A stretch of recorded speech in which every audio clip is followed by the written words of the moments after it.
Welcome to the Recipe Video Game Podcast. I am your host, The Red Knight, and yeah, it's time for this Xbox partner preview.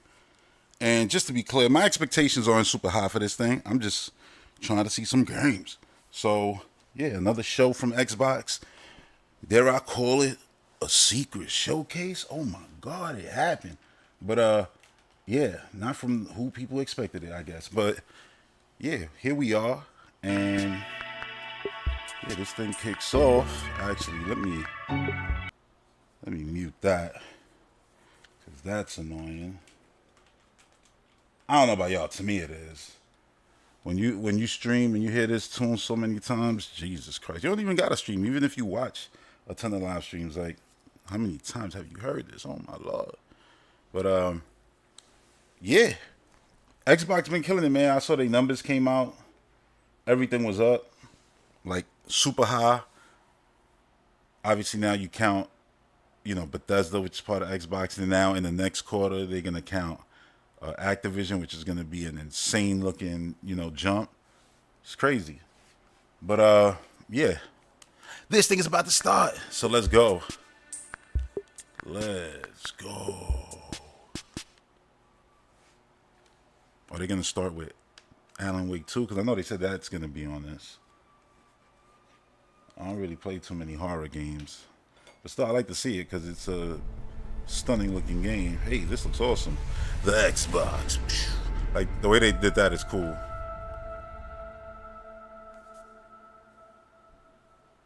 Partner preview.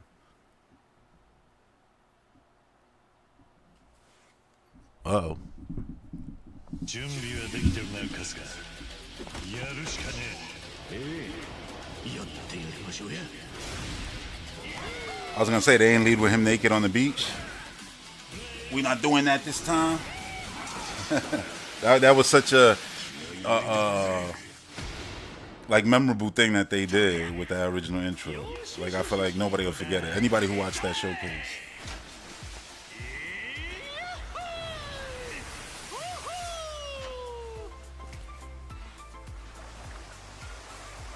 Too many street punks getting you down?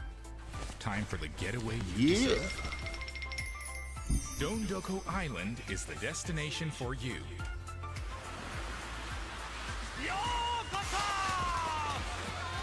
Welcome to your vacation within a vacation, where a cozy DIY lifestyle awaits.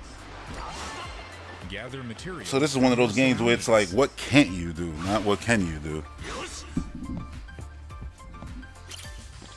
Buy unique furniture. Or simply craft it yourself. Look at that, you building and all that. My favorite in-game mechanic. I'm lying, just in case you're wondering. And watch as your dream home unfolds, just the way you like it.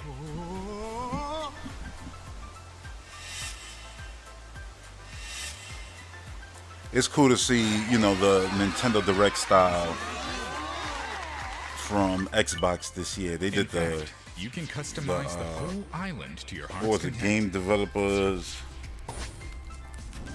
showcase. They did that one. I forget what the name of it was. Make friends with memorable characters. But the one that was very focused on the developers, that's the one where you saw the stealth drop of Hi-Fi Rush.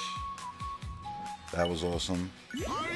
And then every other show they had throughout the year has been awesome. And it's just been shows like this showing those games all year round. Give them the time of their lives. I would say that this year, I'm not sure, but I would say they either equaled or did more actual shows than even Nintendo Directs, which is usually the most But out of any of the beware of certain video game uninvited guests. console manufacturers. You'll have to beat some sense into them to preserve your island kingdom. Explore Like this dude is nature. literally doing everything. This feels like, when I look at this, and I don't mean this in a negative way at all, I mean it's actually in a very positive way. It feels like the evolution of a Interact game with from like others. Dreamcast. If that makes sense. And develop your own resort island, your way. It's just something about it. I don't know what it is.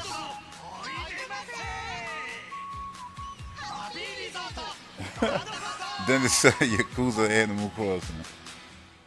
Dondoko Island? So what is that? In that game? What the hell? See, I don't play the series, so I legitimately don't know where the hell this is going. Like, what it means. Oh, I like that how they put the QR code there.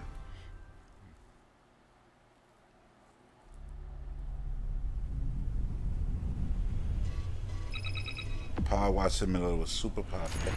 I love Thunderful as a publisher.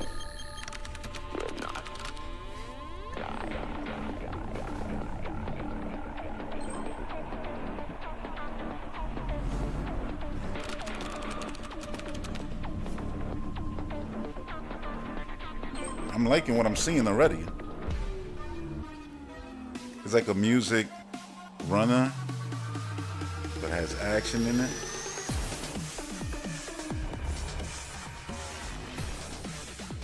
Man, you know, in-game footage not cinematic. Since it is so cinematic, there's a lot of style.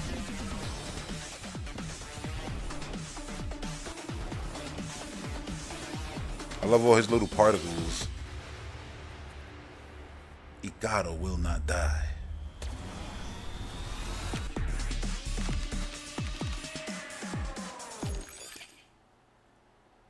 Nice.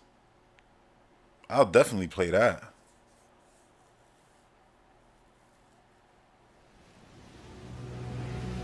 Oh, this game. This game looks so crazy.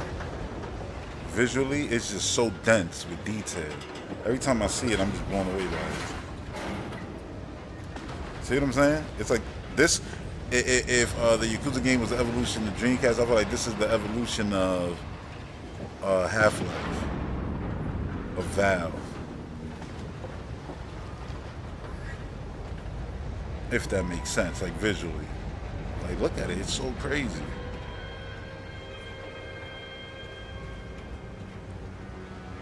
I love the way that came into frame.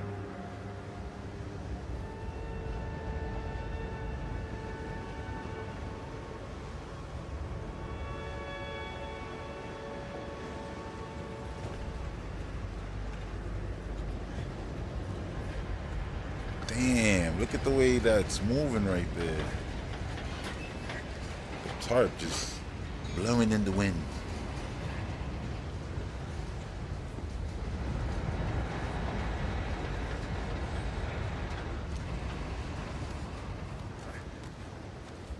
Yeah. And I know this is the kind of job that somebody actually does. And it's so crazy.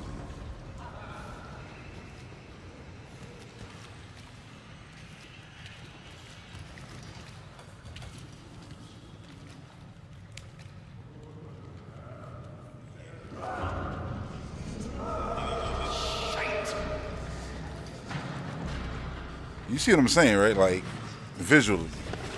Like, what looks like this? Like, what looks like this? Nothing, right?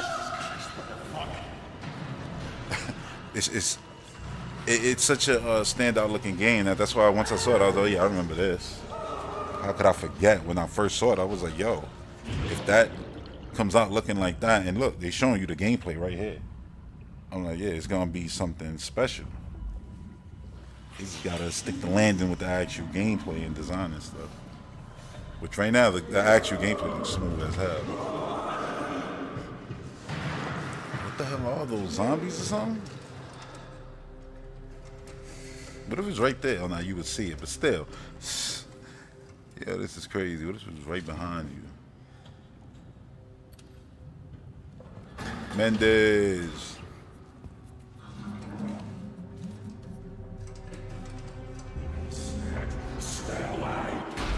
Oh, did him dirty. That's crazy. Yeah, that's gonna be sick.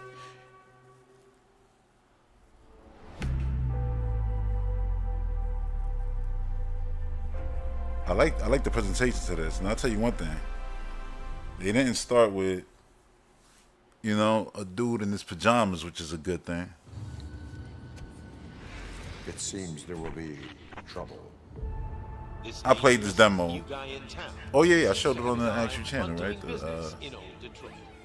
One of the last few podcasts, probably the last one actually. I've been uploading so many different things, and yeah, it's good. It's real good. It captures the essence of RoboCop so well. I love this.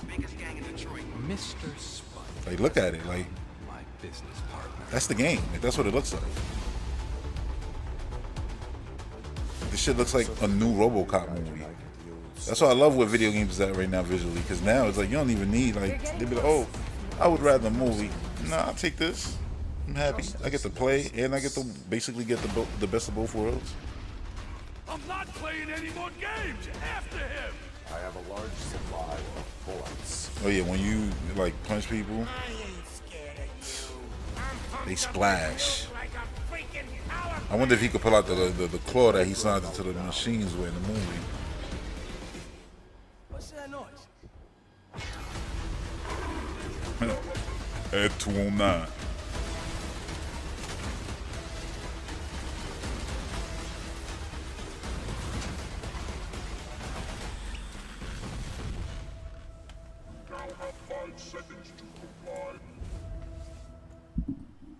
So many games. And I ain't even gonna say so little time. I'm just saying so many games. So many games. Drowning in games to play.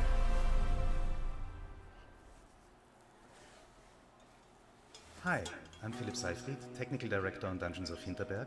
And I'm Regina Reisinger, Art Director on Dungeons of Hinterberg. Oh, this game looks sick. Asking to see more of the social aspects. Dungeons of Hinterberg. I always keep up with this game ever since they first showed. I've seen the fighting.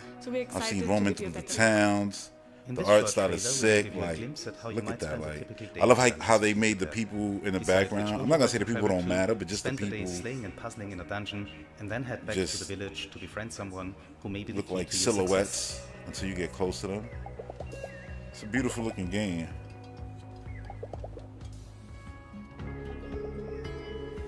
And the thing is, she actually, like, she gets busy when she fights and like whipping out the tornado, which they showed the tornado in the reveal trailer. Yeah, there you go.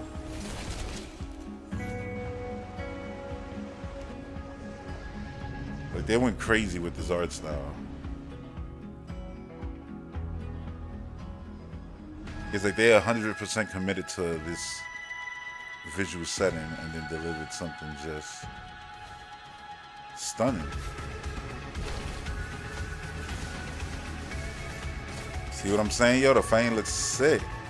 Oh yeah, and the traversal, like getting on gondolas and all that stuff.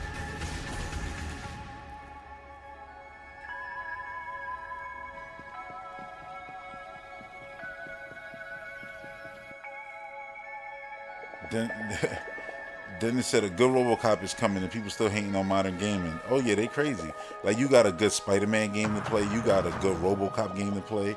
You know what I'm saying? Like, even Gotham Knights, like, you could play that with friends running around Gotham City. Like, we spoiled with so much stuff right now.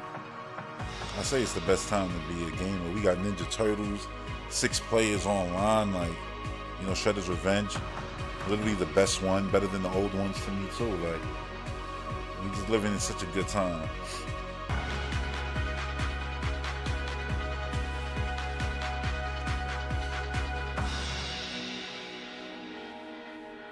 (2024) Curve.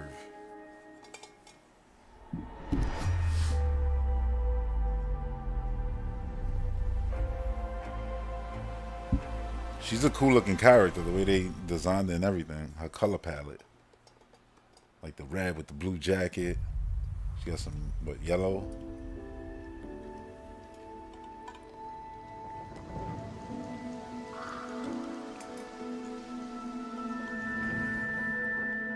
This is in-engine footage.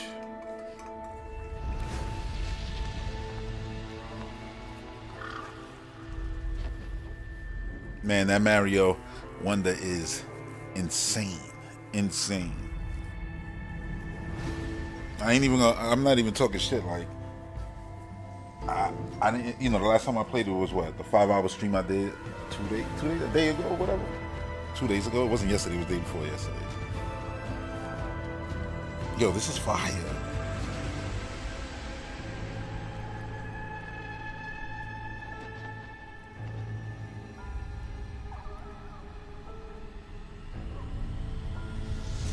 Literally fire. They know, like, what? Spirit of the North. Logo, sick. 2. Crazy. Infused Studio. Oh, I like that logo with the little bear. Panda.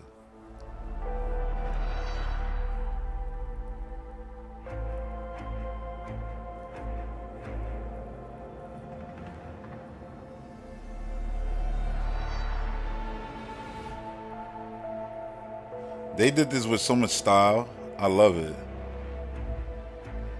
And I thought what they did, you know, with the Hi-Fi Rush show was incredible. And this is awesome, the style of it. This is definitely going to be something Clobberil going to really like. Clobberil from Twitter.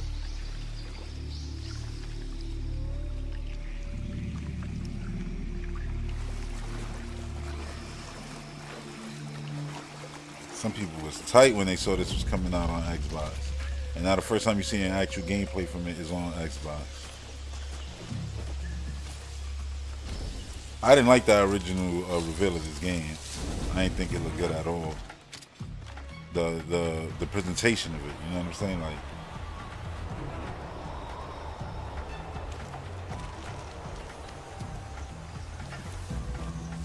this is a lot better though.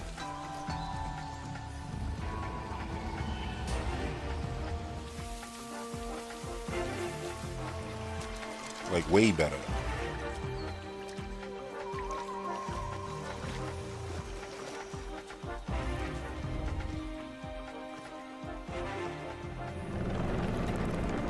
The music choice is interesting too.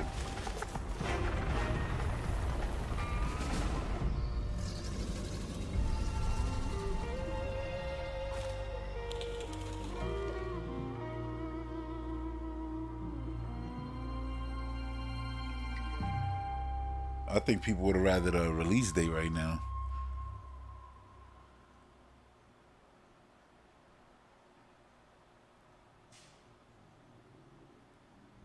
You have been chosen to govern a land of great peril and promise.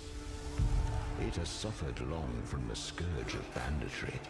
Damn. There is another threat, an illegitimate baron who claims the northern territories as his own. Work in progress, bros. Keep working. Of this honor, or will you perish by the Yo, this looks insane. Coming to PC Game Pass. So it's like a RTS thing, like, but it zooms in and you see all the action like that. That's sick. Because visually this is stunning. See, this is the next gen stuff right here that people won't actually, you know, consider to be next gen because it's not the most in your face bombastic. I don't know, like, because to me this isn't in your face bombastic. Like, this looks insane. Man, there's so much variety. He loves it. Yeah, man, it's crazy. They're creating your character. That was a Red Knight right there.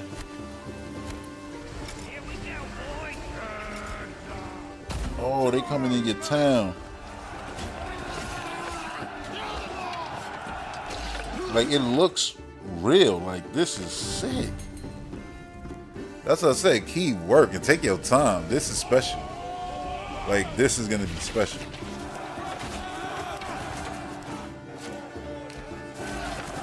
My goodness. My goodness. Mana Lords. Yo, April. They got a date and everything. April 26, 2024. And coming soon to console. Again, take your time. Sweet time. Enjoy the PC release. Get everything right there. What, you know, deal with the community to fix whatever issues there'll be there. The community, oh, you guys should change this, change that. and then put out the best, you know, the Game of the Year edition. Screw that, you know, on consoles.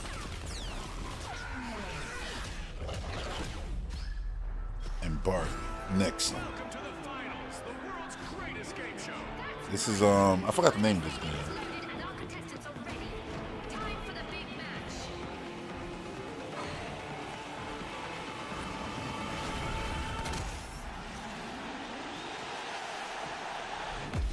Wasn't this at the, I think this was at the PlayStation show too. I swear I saw this before. It might have been just CGI before, and now we're seeing the gameplay, but it looks sick. Again, very next gen looking. I love shooters with hook shots. You know what I'm saying? To swing around. Ooh, zipline action. I love all the platforming. That's what I love. That's what really makes me want to play it already. It's all the jumping around and moving. Yo, the graphics is sick. This has for graphics. This show right now is a 10 out of 10. If you love beautiful visuals, this show is definitely doing it for you. Yo, the wall. They threw the putty. The putty, the C4 putty. Oh my lord. The way people just burst into coin shit is sick. Oh shit. What was that, yo? Everybody got little evil Lumas now and everything. The sweet release of death. Ooh, the nighttime levels. Oh, okay, so any level could be nighttime. That gives variety, yo. I don't know why developers don't always do that. Take your stage, add nighttime to it, right? And mirror it. Also, like that gives you a second stage right there, a whole second level. And mirrored could be a third one. That could be a separate thing. Because you got daytime, nighttime, and then mirrored version of daytime and nighttime. Ooh. Mario Kart does it. I don't know why more developers don't do it. This is Ark.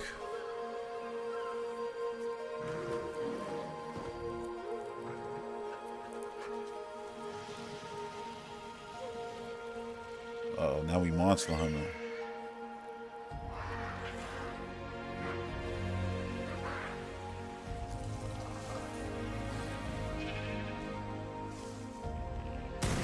Oh, she's got to start with killing other enemies. Goddamn.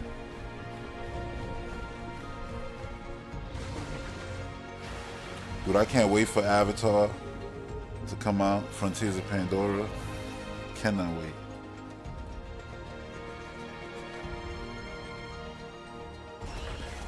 Mendez said the game looked incredible and fun. The strategy one, the Lord game.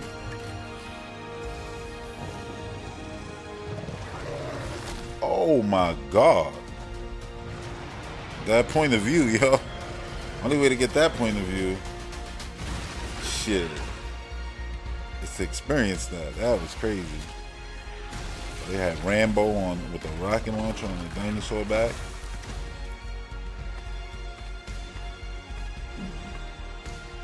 And that's the visuals to the game.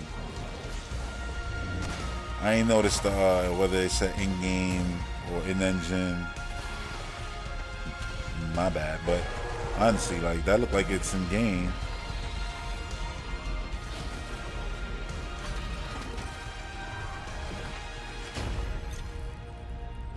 Yep.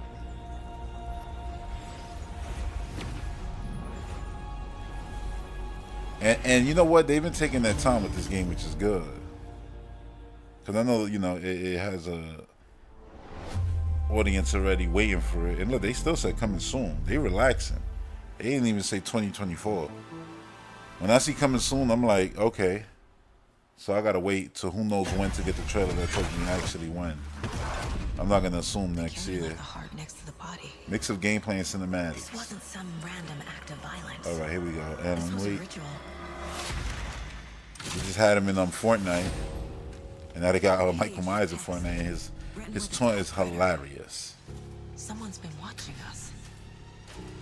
How do you run from an idea? From a story that lives in your head? I need to escape this nightmare. Yeah, I'm not big on RTS games either, man. There's like, and that game had me looking at it like, yeah, I definitely would play that. At least give it a shot. If there was ever gonna be an RTS that was gonna grab me, it's gonna be that one, because that looks sick.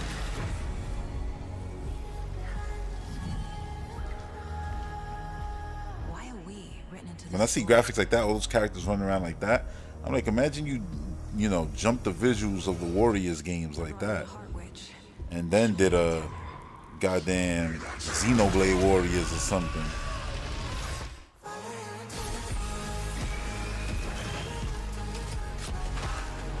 This looks insane too. Visually, yo, even the arc and everything, that was gameplay. This show is just killing it with visuals. They showing, you know, finally these next gen consoles is gonna sing. Like for real, for real.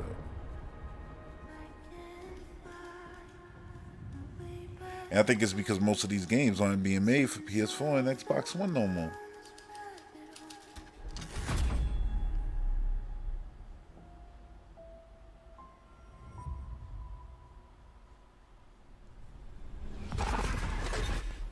That's in 2 days. Oh shit. How many of y'all want her to check that drawer right there? The page says the record will open the overlap. Or is the page predetermining it? And that one right Am I there. just playing into the story? Video games.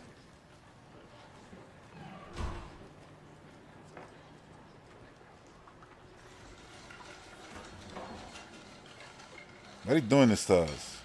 That whole walk down was crazy. Oh no, that's a ghost? Oh shit, flash it, flash it. Oh, she got mad on him. She's upside down. She's upside down, the upside down. Oh shit, she's split in half. I don't pick up bottom half. Like said, yo, shoot the bottom half too. Oh lord. Yo, this is crazy.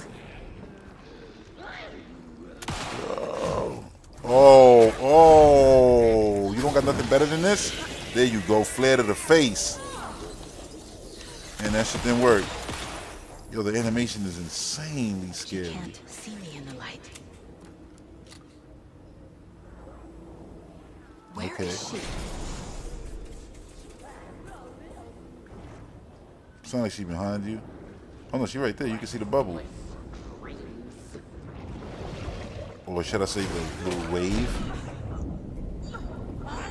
Should have stood in the light.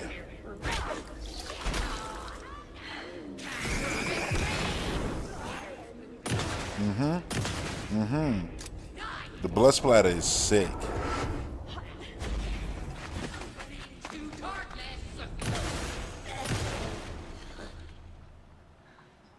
Nah. Burn it. You gotta burn it. You gotta burn it. Alan Wake, you still look like Game of the Year. Dude, Game of the Year, absolutely. You could throw a lot of games in there this year. Like, I don't know what the number is for a lot of these websites. I don't even know why there is a number. There shouldn't be a number. If there's fucking 30 Game of the Years and 30 Game of the Years, they gotta compete. They can't be 30 games of the year. Like, nah, they could be. This year it feels like there's easily 20.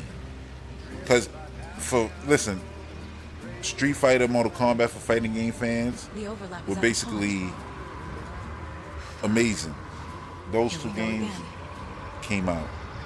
Like, Mario Wonder for me is basically it right now. Tears of the Kingdom, Spider-Man, Starfield, Diablo, like all these games that came out. Hell, Hi-Fi Rush. It's a lot. Planet of Lana, Cocoon, that done reviewed crazy good. Yeah, like they all should get a little bit of recognition.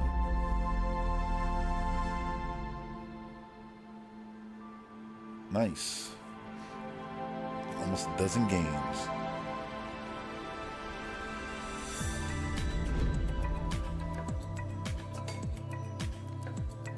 Exactly what they said it was gonna be.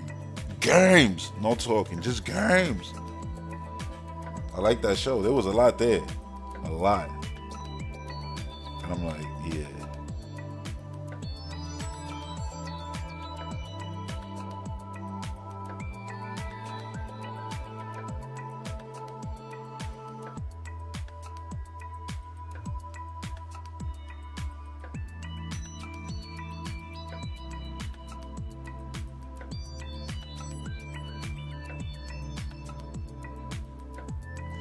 So now I guess I'll just switch it to this. And yeah, we could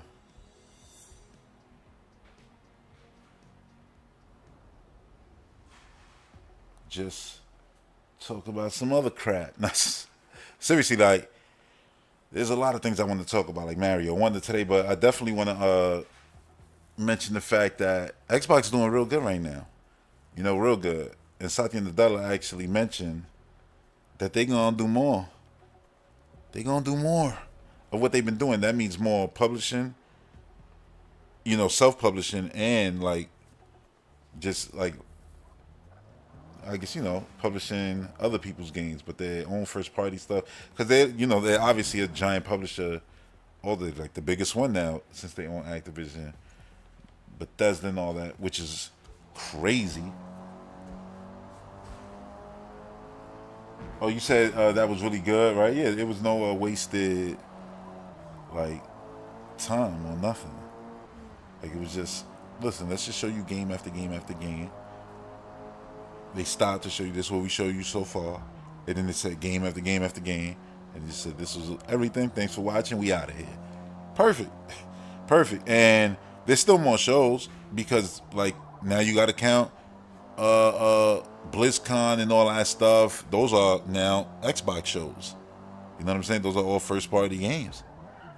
It's a crazy-ass time right now, you know, to be an Xbox fan. And it's like, I just feel like if you're a gamer, you got no choice now. Listen, you gonna come kicking and screaming, cause the amount of games that they're gonna be dropping is just gonna be crazy, absolutely crazy. And the fact that you got the head of Microsoft saying, like, "Oh yeah, now we all in on this shit, on video games, we are all in, and we not done doing what we started doing here. We gonna keep it going." I'm like, yeah, do that, keep going. Keep going. I ain't gonna say stop. People like, nah, that's enough. Hell no. Keep going. What else is coming to Game Pass? We gonna be living in the next decade a time where you gonna have stuff like I don't even want to say stuff like, because you're just gonna start going down the list. But just know, in a single service, the fact that you're gonna be able to get your Doom, your Diablo, your Call of Duty, your Halo, you know what I'm saying, your Gears, like all that stuff, whether you're talking your Forzas, your potentially World of Warcraft, you know what I'm saying, Diablos and all that, like the list is insane. Then you want to go to the games that could come back, Tony Hawk's Guitar Hero, you know what I mean, like it's crazy. It's absolutely crazy. You know, there'll be some Crash Bandicoot, there'll be some Spyros, there'll be so much. There'll probably be an actual modern day Quake. You know, you're getting Indiana Jones. There's probably gonna be some exclusive Disney stuff, because there's been a lot of hints at Xbox, you know, working with Disney and things like that. It's crazy. It's a lot going on. People Could Fly just mentioned that, you know, they still working on their game. That's the creators of Gears of War Judgment, and they're doing something exclusively for Xbox. I'm like, I wouldn't be surprised they get bought out. You know what I'm saying? And then Cyberpunk developer CD Projekt Red probably get bought out, added to the crew. And it's just like, I just look at Xbox and I say, listen, it's no coincidence that the hardware is like this now. Because when I came back after all the red ring of deaths and I tapped out, I was like, yo, I'm done. Right? And almost skipped the Xbox One generation, but I didn't, because I came right back at the end with the X and caught up on everything, you know what I'm saying? Caught up on all of the Halo. Well, I was still playing Gears on PC. Like, I was still playing Xbox, but it just wasn't on Xbox. And because, you know, that started, and that's what made me be like, yo, I'm feeling this right now, what Xbox is doing. So when I jumped back into the ecosystem with the One X, I jumped in, and when I jumped in, what I was talking about was like the reason that I came back to like getting the Xbox, because there was years where I was clowning Xbox because of all the, you know, DRM nonsense from the 2013 reveal, just like everybody else. And their lineup wasn't all that. They barely had anything. And don't get it twisted. Like, when I got my X, I went back. I played like Reese Son of Rome and all that. Like Reese or Rise, I don't know. But that game, I love that game. I thought that game was mad fun. For what it was, I really enjoyed my time with that game. You know what I'm saying? I like that game in the same way I enjoyed like something like the Lord of the Ring games on PS2, like the Two Towers: Return of the King. It was a fun little weekend adventure. I'll just say that, you know. But I clowned the thing, and then I watched E3 2000.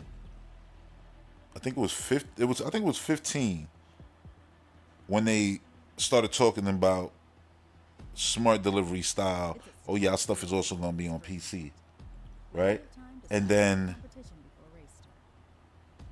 it was 2000, either 16 or 17. I think one of those years when they mentioned, oh yeah, backwards compatibility, and I was like, oh wow, they went back to the original Xbox and got everything.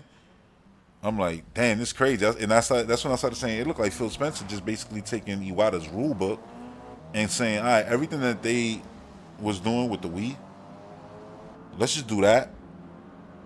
But like, even better, like what's the next generation version of that? Because Nintendo clearly ain't doing that, because they're not even letting you buy their games, their old games no more, like digitally. Like you could just rent them. So they just basically made their, like, double down with their old games in the virtual console way, but then had Game Pass, which was the evolution of that, and then had the cheap entry console, the small Wii-like box, which now is the Series S. Like, it's crazy. Like all the little things that I saw them do, the quality of life stuff, the controls and everything. I was like, yeah, that, like, they want everybody to be able to play. You was hearing that a lot during the Wii generation. You were talking about, yeah, you know, everybody should be able to play again, and most people to play. Talking about Xbox not being a competitor or PlayStation, but anyone who's actually fighting for gamers' time. That was all Iwata who I heard first saying stuff like that. So when Phil Spencer started talking about, you know, engagement and user time and stuff like that, like that's the metrics that they're into now. I'm just like, this shit again reminds me of Iwata stuff. Like, it just kept harkening back to that. And I look at where they at now, and I'm just like, yeah, like me with this box after 2017, 18 E3, I was like, this dude, they just gonna buy up a bunch of studios and make an actual first party roster. It's gonna get real scary out here for everybody, because they're gonna really move mountains whether people like it or not. And then you see, like, when that you know, this quarter, like the quarterlies came out there, their numbers is like, oh yeah, hardware is 7% down, and people are like, oh my god. I'm like, listen, I look at that and I go, 7% down, that don't mean nothing. They still selling hardware. We know they selling hardware. They were number 2 in September. You know what I'm saying? And Starfield was the biggest game to ever launch into Game Pass. Day one, to have the most users sign up, so that makes it the biggest game. I'm like, you can say, oh, more people play this game day one than Starfield. I'm like, yeah, but more people actually signed up, and then you had over 2 million people who actually bought the game because they bought the DLC in order to get the early access. PC sales is through the roof. Again, Xbox is an ecosystem, right? So they're trying to get you anywhere, whether it's the cloud, whether it's you know, PC. They gonna get heavy into mobile. That's why Phil Spencer went and visited King first. But he visited Blizzard, you know, so he's already running around and just letting it be known, like we a team, and we gonna work together and all that stuff, which is good. Like, I love to see this. Like, they definitely got to do like a Xbox event that we know nothing about, us, you know, consumers, but where everybody, like, their own little convention where it's like Xbox Studios, and it's like, what that means everybody, not just Xbox Studios, but Bethesda, Activision, Blizzard, King, everybody, because even if there's a developer who's like, you know, we had this little thing we wanted to do, like, in the game, have this little mobile situation, and then the mobile folks from King would be like, oh yeah, y'all could do that easily. And then they'd be like, oh, see, we didn't think this would have worked like that, but oh no, we could do that. And you never know. And then things start happening, and it could be anything. It could be, oh yeah, we want to do something with Guitar Hero where we use Spotify, which is my idea. Like, Guitar Hero should just be tied to Spotify. Microsoft should cut a deal with them, and with your account, you get a guitar that you buy straight from Microsoft. Like, they'll sell in stores, whatever. One guitar, a universal guitar that they're gonna use for future songs, you know, for the generation. And you could get whatever I guess instrument you want. They could have a drum. They could have like the DJ, hero, like stuff like that. They could bring that back. But I don't want them to go crazy with the plastic, like iterate too much on those. Like just have one of those, and then have it tied to your Spotify. And it's like, yeah, when you hear a song, if you hear it, you could like have an app, whatever. Whether it be Spotify, have it right in there. Like you press like Shazam a song.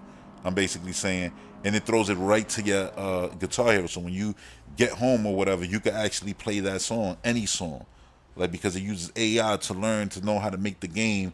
You know what I mean? Like to ask you where the notes go and everything. The actual Guitar Hero game, like user generated, not user generated, AI generated song like making. So it's like every song in the world is gonna be playable in Guitar Hero. Do something crazy like that, but they got now the man and woman power to do that. You know what I'm saying? They got people everywhere. And by everywhere, I mean in all facets, from MMOs, the biggest ones in the world, mobile games, the biggest ones in the world, service games like Call of Duty on consoles, the biggest one in the world. You know what I'm saying? Like they are literally now just in a different stratosphere. That's what I said last week on the podcast, which was Patreon exclusive, by the way. Link in the description. But no, I said, they are not even in the same realm with like PlayStation and Nintendo no more. Like this whole, console war stuff, like it's a waste of time. It's a waste of time. Their money is completely different now. It always was though. It's Microsoft, but now it's like Xbox on. Like their whole shit is completely different. It's not, like people want to use the metric of hardware, so like, they selling more hardware. I'm like, cool. But more people ain't playing PlayStation than they're playing Xbox. And that's already been a thing already for like 5 years. Because they're just in more places. Just by nature of being in more places.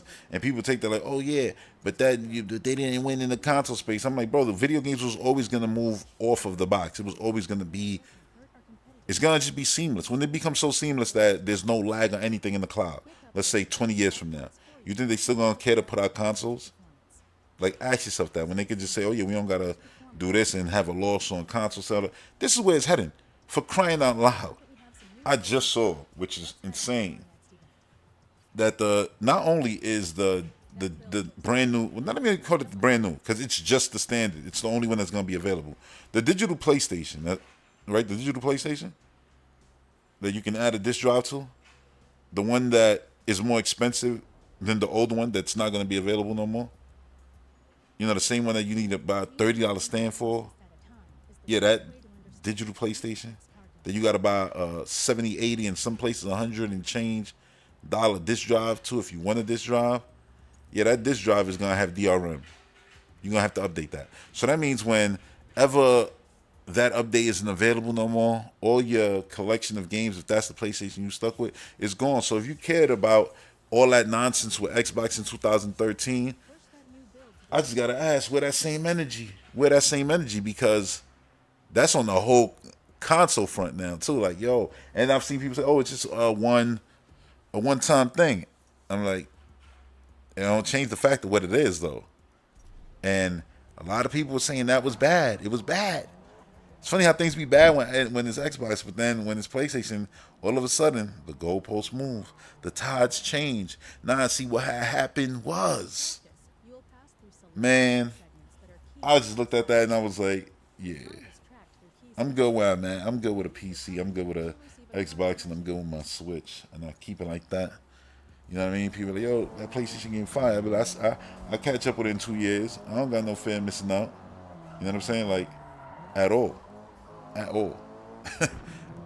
But anyway, like, Xbox is just killing it right now. And this show that we just saw is just like another example of that. Like, they just been consistent communicating with their fan base. You see Phil Spencer, Sarah Bond running around. You know what I'm saying? Like, you seeing these people actually at every single game show, not skipping out on the E3 festivities and nothing like that, the summer shows and stuff like that, not putting on super underwhelming shows. Let's keep it 1,000. If PlayStation's year this year was Xbox's year, Xbox would be done, because this whole industry would have dragged them to oblivion. like one first party game. Most of your games are also available on Xbox One. They would have dragged them. But since it's Sony, oh yeah, and the raising of the prices on everything, on the online and everything. Come on, people made bigger noise for Game Pass getting raised $1 the price versus $30 for Sony. Like, bro, with no incentive, no first party game, nothing. Come on.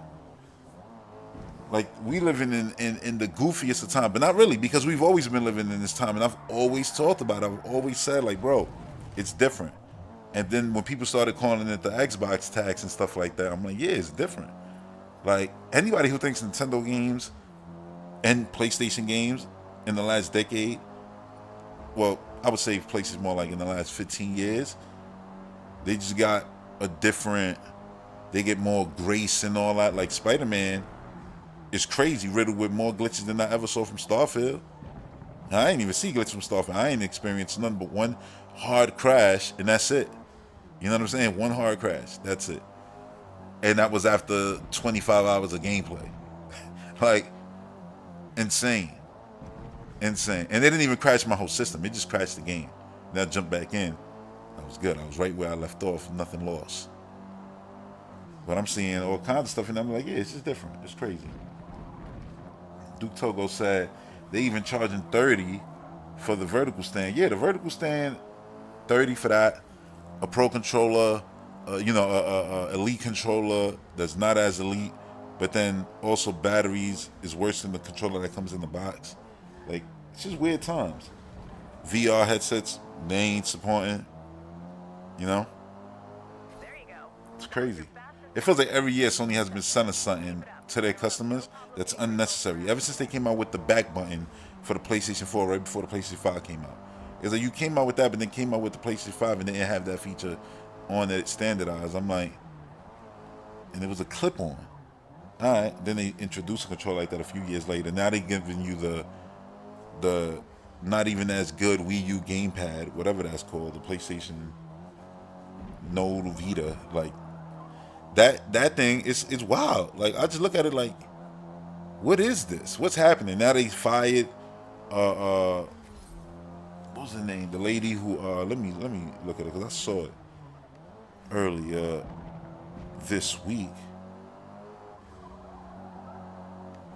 But yeah, man, like the crazy firings, Media Molecule just had a bunch. Right? Media Molecule just had a bunch of firings. Shit is crazy. And then people like, yeah, oh, they haven't made nothing of worth in forever. I'm like, yeah, when they fired everybody from Japan when this generation was started, who cares about that? And this is why they got one first party game. This is why you don't got no factions, no Naughty Dog games, no new games. You get old games. Like, come on. Like, you don't got to defend all this stuff. It's weird. And I'm not just saying that because, oh, yeah, you want to sit there and hate on PlayStation. No, I'm sitting there hating on whack shit that a video game company is doing to their customers. And their customers are too much, I guess, bent over to actually care. And it's like, bro, relax. Like, stop being, like, so blinded to this. Like, you can't even, like, say, oh, yeah, like, something when they doing something messed up. Oh, nah, it's all good. It's all good. Come on. Oh, yeah, Connie Booth. There you go. Okay, so, yeah, like, they got rid of her. Oh, I don't know her. I ain't never heard of her. Who cares about her? I'm like, bro. Oh, you like Horizon, Last of Us, God of War, Spider-Mans, and Ratchets, and this and that, and this and that. Yeah, all those games, her name's attached to all of them. Oh, who cares? Oh, yeah, her whole team supposedly left too. And she got fired, kicked out the door after all those years. Imagine if they did that to somebody from Nintendo. I'm like, these people probably wouldn't care anyway because they don't care about nothing but PlayStation. But my point is, like, Mario, I was listening to somebody, I mentioned this during the Mario stream that I did the other day, but I'll mention it here again. I was like, yo, I was listening to people because the week the game came out on that podcast, I was saying what makes Mario great, this great and this good, is that not only are they iterating on the game series, but it's the people who made the original before I was even born who are still iterating on their own creativity within that series. People didn't get fired. No, the same people who made the original are still working on this one. And so when I heard like people say, "Oh, you know, you could tell this Mario is made by the new young people," and I'm like, no, that's not what makes this good. See, that's what y'all have the wrong idea. Y'all think, oh yeah, new blood, fresh blood. No, it's OGs getting better at their craft.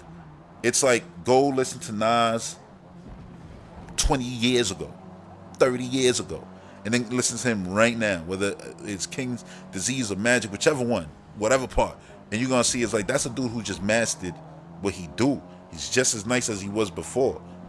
You know, go listen. Martin Scorsese right now just dropped a new movie, and people are like, this might be his greatest movie ever, and I'm like, this dude been doing it his whole life. That's why. What do you think? Because he's gonna get worse? No, he's gonna have better sensibilities. He's gonna get better like wine. But it seems like people don't believe in that too much. See, I can go back to hip hop, but in hip hop, like they are quick to want to get rid of the OGs and be like, oh, you washed. Nobody want to listen to this old head. Like, what are you talking about? Like, now he actually got real shit to rap about and not made up cartoon bullshit. Like, you know what I'm saying? Like, and say, oh no, I don't want to hear it now. Like, oh, that's crazy. But anyway, it's that where, you know, they keep the same people on, and those same people just get better and better at their craft, and that's what makes Nintendo be so great. It's like when Anuma started, Ocarina of Time, the director of Tears of the Kingdom, Minish Cap.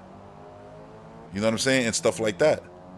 Like, what are we talking about? You keep your artist. The artist is the most important part. The most important part. Oh, the Mario music sound real good. Koji Kondo's still working on it since back then. When you get rid of your people like Sony just did, your OGs, I'm sorry, but I'm a worry. Imagine if there was right now, all the heads that you know, Aaron Greenberg, Phil Spencer, Sarah Bond, all these people they just out of there. You're gonna be like, all at the same time? So what happened? Shit burning over there, right? Like, what's going on? That's literally what it is. Let me check the chat real quick. Oh yeah, Duke Togo said, who cares about her? That's mad disrespectful. Like, it's crazy disrespectful, bro. Like, it's so disrespectful. And I'm like, yo, that's why I said, like, y'all be selfish out here. Like just caring about. I don't even know how you could even be selfish, like caring about the games. I'm like, what games? That's the whole problem. That nobody wants to really point and be like, yo, what the fuck is going on? Spider-Man? That's it. They be like, yo, we told you about Wolverine. Yeah, we know. And we known about Hellblade for years too. We know we gotta wait for this shit. Okay, that's one game, cool. Imagine if it was only Hellblade that we knew about. Like, imagine you was just waiting for Starfield and Hellblade. And then Starfield came out and you didn't know when Hellblade was coming out. You ain't see Hellblade or nothing again. But no, Microsoft was like, yeah, we've shown you Hellblade a while ago. But we done dropped mad games in between then. We got a whole bunch of games and now we're going to be dropping them. Oh yeah, and Hellblade about to come out because they just did another developer diary. They just played the whole game behind the scenes at the actual studio. You know what I'm saying? So I'm like, yeah, that game is definitely due for next year. Fable, I don't think so. I think Fable's 2025. But Hellblade is definitely 2024. You know? And it's like, when's Wolverine coming out? And I know Insomniac is like, oh, yo, their turnaround time is great and all that. I'm like, yeah, that's cool. For Spider-Man, because they already made one. So we have stuff to build on. Wolverine, they got to do everything from the ground up. It's not like they took Spider-Man and said put Wolverine in. No, they're going to make a fire Wolverine game. It's going to take time. I'm not hating on Wolverine. I'm just saying, it's just that, though. Then you look around at everything else. It's like, all right, you got a bunch of multiplats like Marathon and stuff. And their fan base don't count that because multiplat ain't good. It's all about first party. We heard that all throughout the PS4 and all throughout the beginning of PlayStation 5 until they realized, wait, the tides are changing. Oh, damn, that. Because remember, these guys were crying and sending death threats just because of their games. Their games, not theirs, but their games were coming to PC. Weird times. Oh, yeah. Duke said it would be worrying if the Xbox equal, basically, you know, to Jim Ryan and Connie Booth, like, left. I'm like, yeah, it would be crazy. And all websites will be literally throwing out 50 to 60 articles a day telling you how the sky is falling on Xbox. That's the difference. Like, I like when there's like one article that goes by and they be like, yeah, that's it. I'm like, bro, IGN be straight spamming. Elder Scrolls isn't coming. Elder Scrolls isn't coming.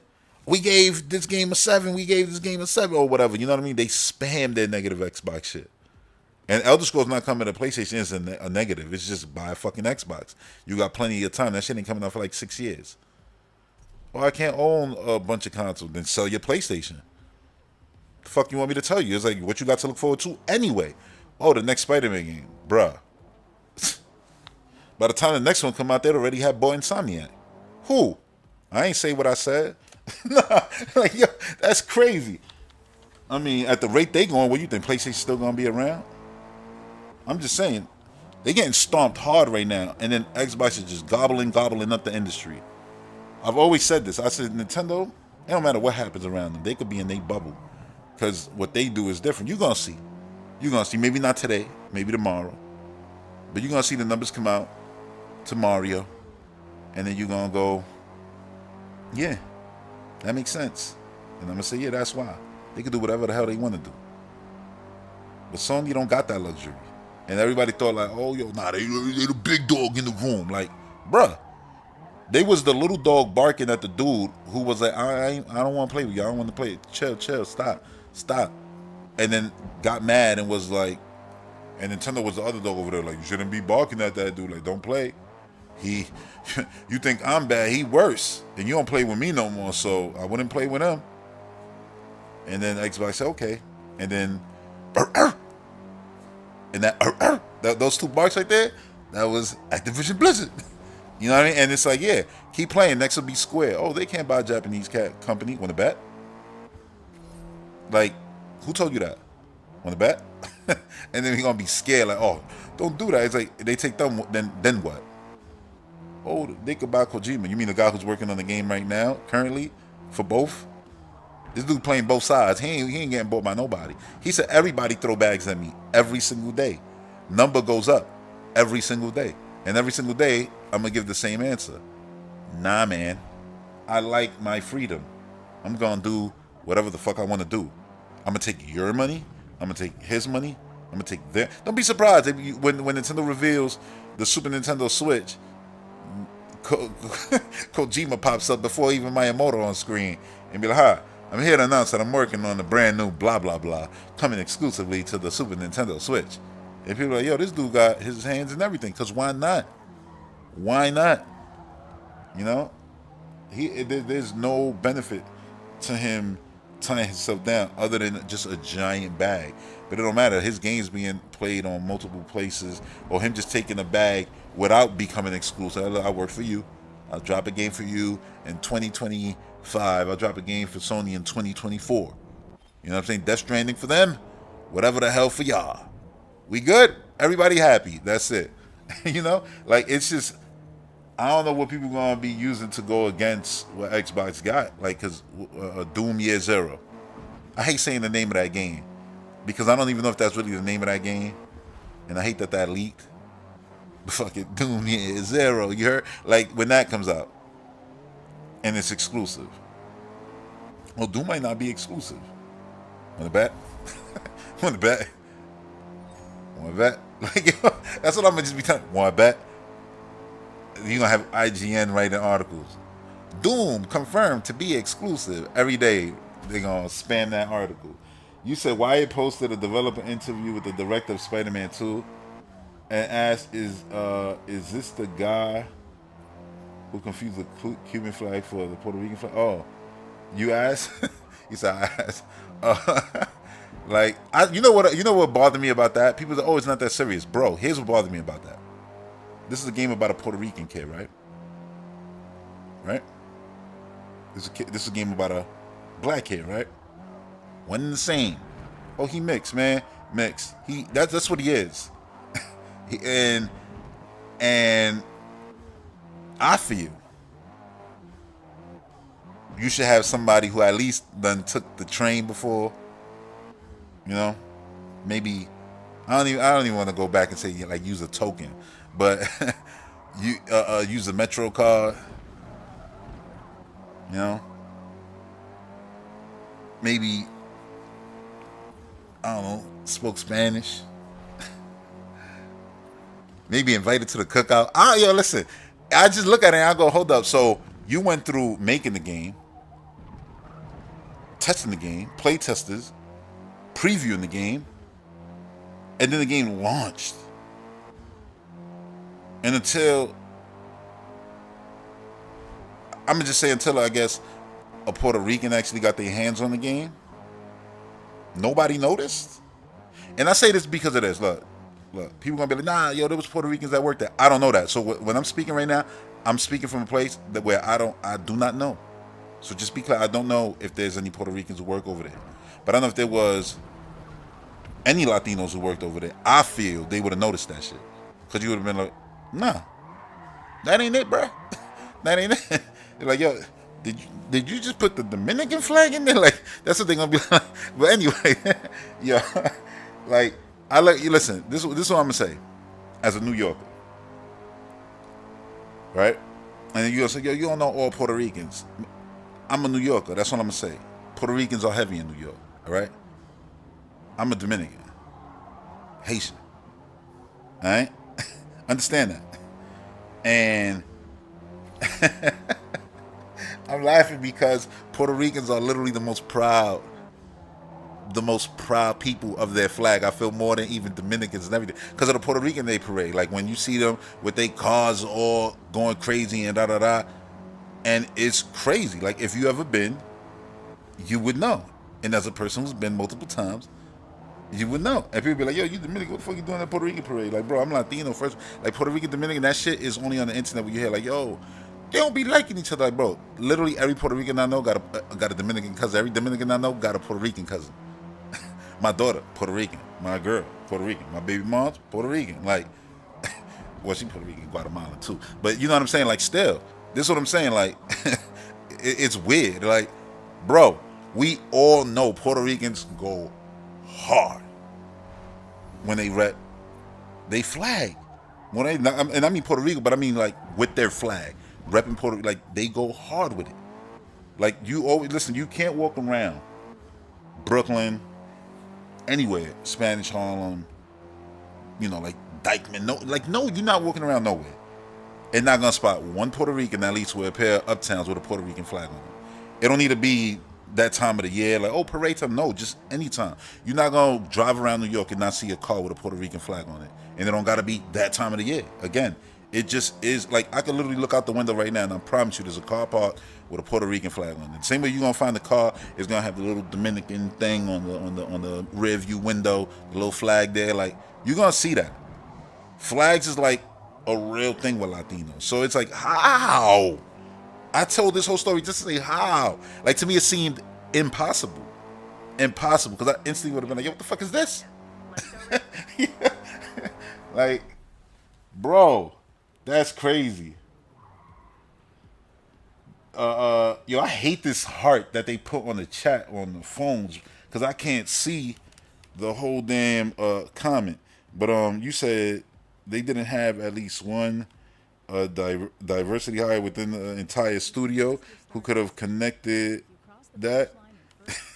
This is what I'm saying. Like it's crazy. So even if I see like somebody from Insomniac come out and be like chill, like I'm Puerto Rican, I worked. I'm like bro, don't announce that shit because Puerto Ricans is literally gonna cook you. Like they're not gonna look at you and be like, oh, mi gente. They're gonna be like, nah, you mi gente, but bro, you didn't disappointed your people. That's the way they're gonna look at you. Like, what the fuck, dog? Like you gonna get the Will Smith treatment. You got 10 years. You're not invited to the parade, cookout, nothing. You stay home. No salsa, nothing. Straight up. No andulas, nothing. Like, and you think I'm playing? I'm telling you, because they're gonna be like, how? You know your mother done had the flag all over the apartment, all over the house, wherever you live.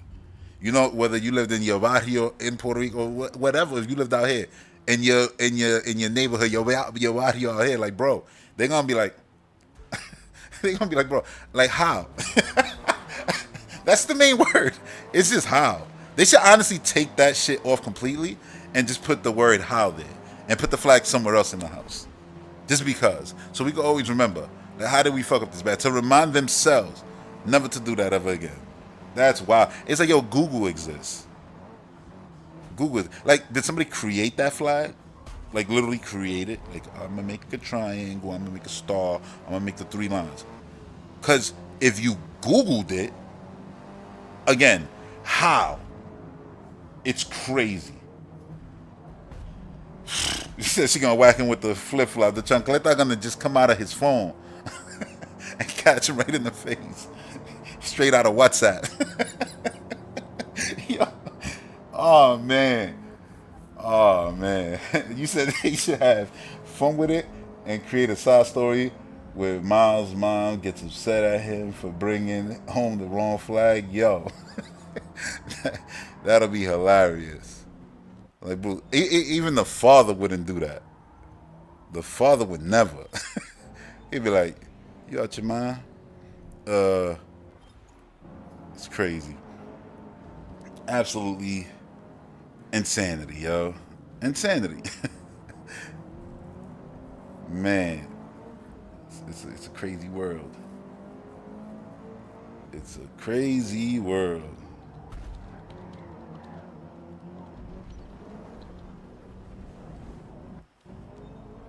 I wonder what's gonna be the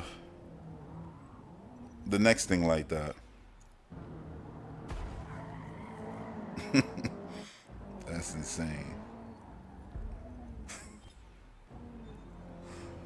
Cause like this, like, look, I'm laughing because this is like, yo, there's nobody. I'm just thinking about what I just said. Like, yo, there's nobody. There was nobody on the team. Nobody. Because I'm thinking like, yo, listen, a Cuban would have knew, a Puerto Rican would have knew, a Dominican would have knew, a Mexican would have knew, like Colombian, Ecuador, Guatemala. And I'm trying to figure out which Latino race that I've ever interacted with that hasn't been super proud of their flags and stuff like that. It's weird. And it's crazy to say that, especially when Americans be so proud of their flags. You know what I'm saying? And you would think that's something they get right. And they'll say, oh, that's such a small thing.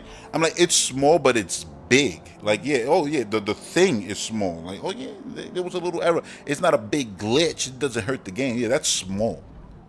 But what it is, oh, no, it's mad telling.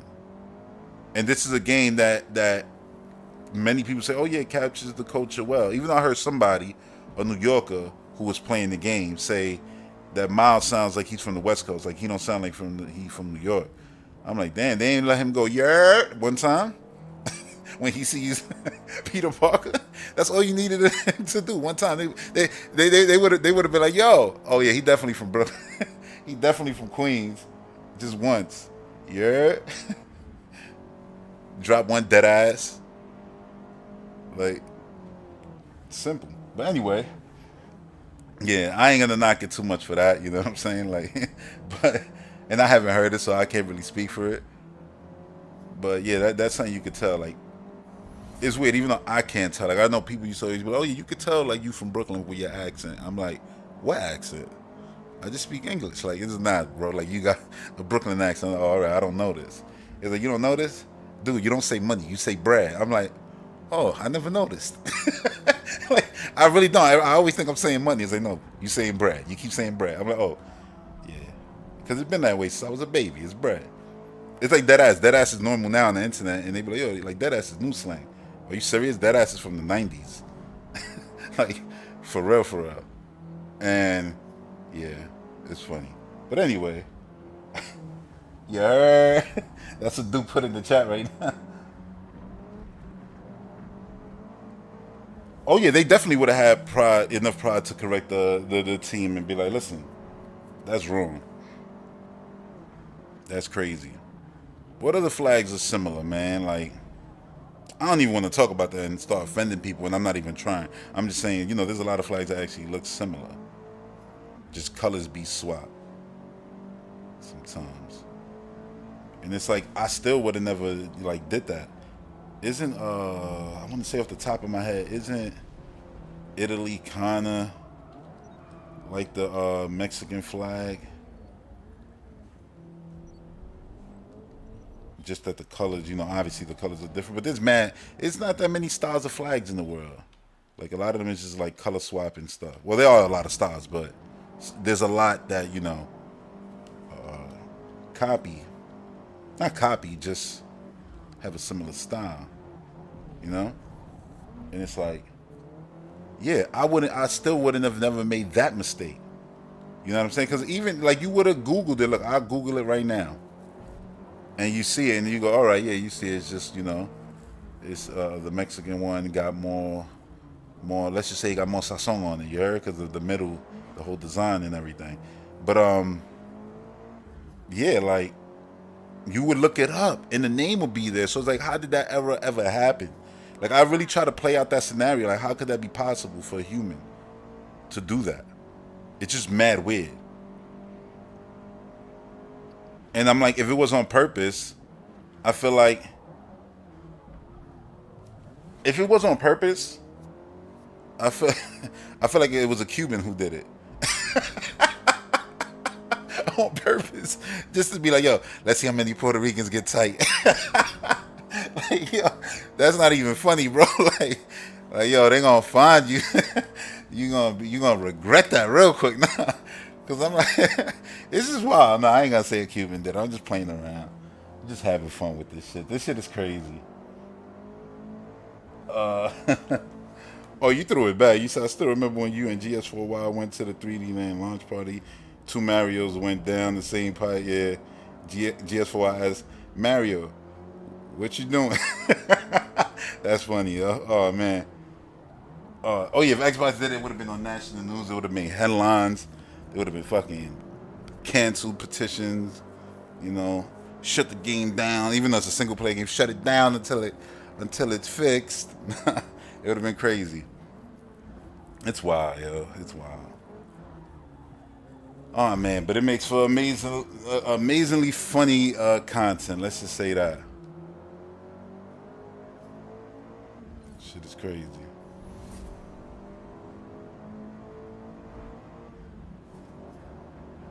Crazy. Just making the rounds right now, seeing if there's anything else out there.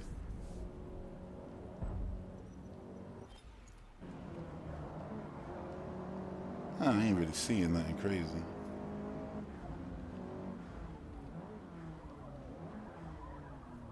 It's weird. It's a weird time we're living in, but it's a good time because it's showing a lot of gamers. You know, the ones who ain't just straight up, you know,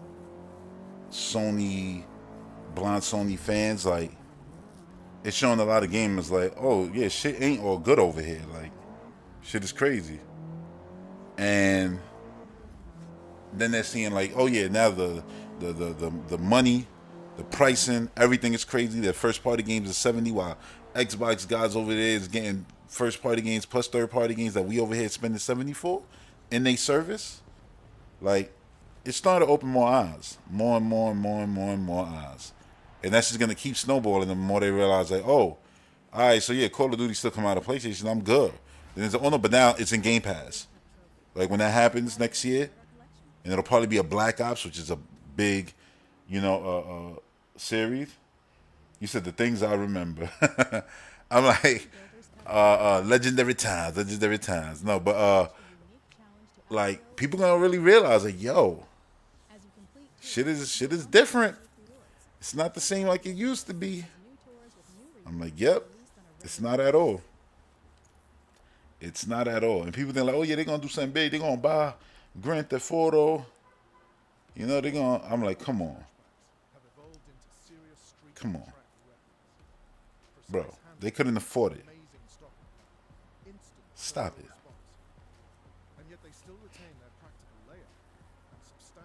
They gonna get this or that exclusive. I'm like, yo, Square right now is regretting all the exclusive deals.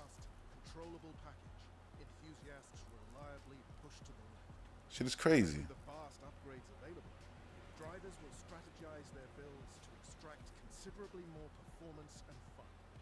Yeah, but yo, that what was it called? That damn shooting game. I don't even know what it was called, but the one, you know, with all the swinging around that they just showed, I definitely want to play that. What's the name of that damn game? Hold on, let me see. Oh, it's called The Finals?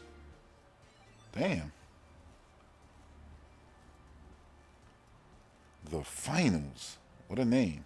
But yeah, I definitely want to check that out. That looks crazy.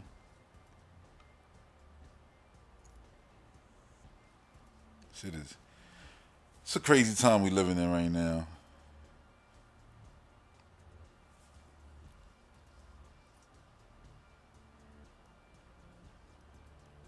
It's a crazy, crazy time. So many good games.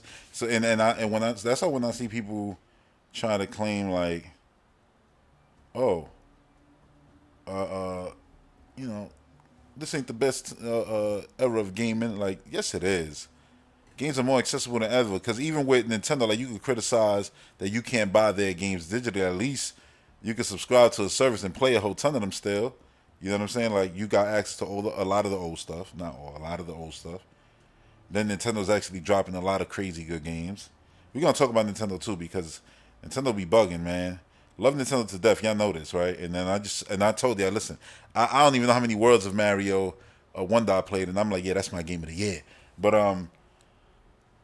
like what they doing right now with the tournament scene, it's just crazy. I feel like they could do way better with that.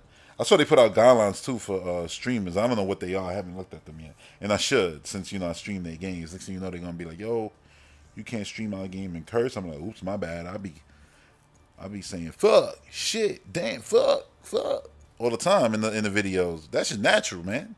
It ain't that serious. If they like, "Yeah, you can't do that," oh boy, here we go. I'm gonna have to be like, "Listen, we gonna have to do something about this." Now, listen, it's crazy. Because the not serving food, that when I saw that, like at tournaments, not serving food, the prize food can't be over 2,000, I think, something like that. It was so many crazy rules. I was just like, yeah. If it was me, my advice would be just don't, like, and I know it's crazy to say this because we love their games. They make banging games. Like, you asking us not to play Smash Brothers? I'm not telling you not to play Smash Brothers. I'm telling you not to use Smash Brothers in tournaments, not to use Nintendo software. There's mad games out there you could play. Mad games. You know what I'm saying? Like, play those. For real. And it's like, oh, no, we want to play this. It's like, yeah, I get it. I'm not telling you not to fight that battle, but for the time being, yeah, I was like, yeah, all right, fine, y'all. Just don't stream their games. Cool. They don't care at the end of the day because they don't get no money from that. And they don't want you using their stuff to make money and stuff like that, which to me, I love all that tournament scene stuff. You know, I've been in the Smash tournament in the past and all that. So I look at it and I go, yeah, that, like that's whack. Like, I know that the tournament scene has had a lot of bullshit go down. And I'm like, yeah, that's the shitty people. You know what I'm saying? That do that. And if it was the promoter or stuff like that, then yeah, ban them for life. Get rid of that. Let them be known who they are in the community. And don't punish everybody else for it. You don't got to swap note this. You know, like swap note, it was like one bad situation happened and yeah, we just removed it so nobody get nothing. And it's like, damn. Yeah, I think that was too drastic. That was too drastic of a move. But they're like, nah, that was the best thing to do. I'm like,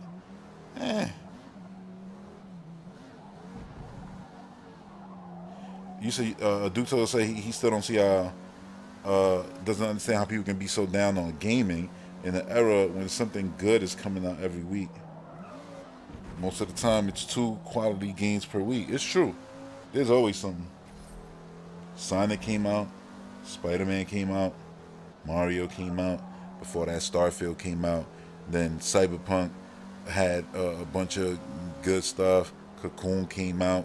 Like, yo, it's always something. Always. And then the games that you do buy, they be calling you back. Like, yesterday, I was playing with Dark Sun Rider. We was playing...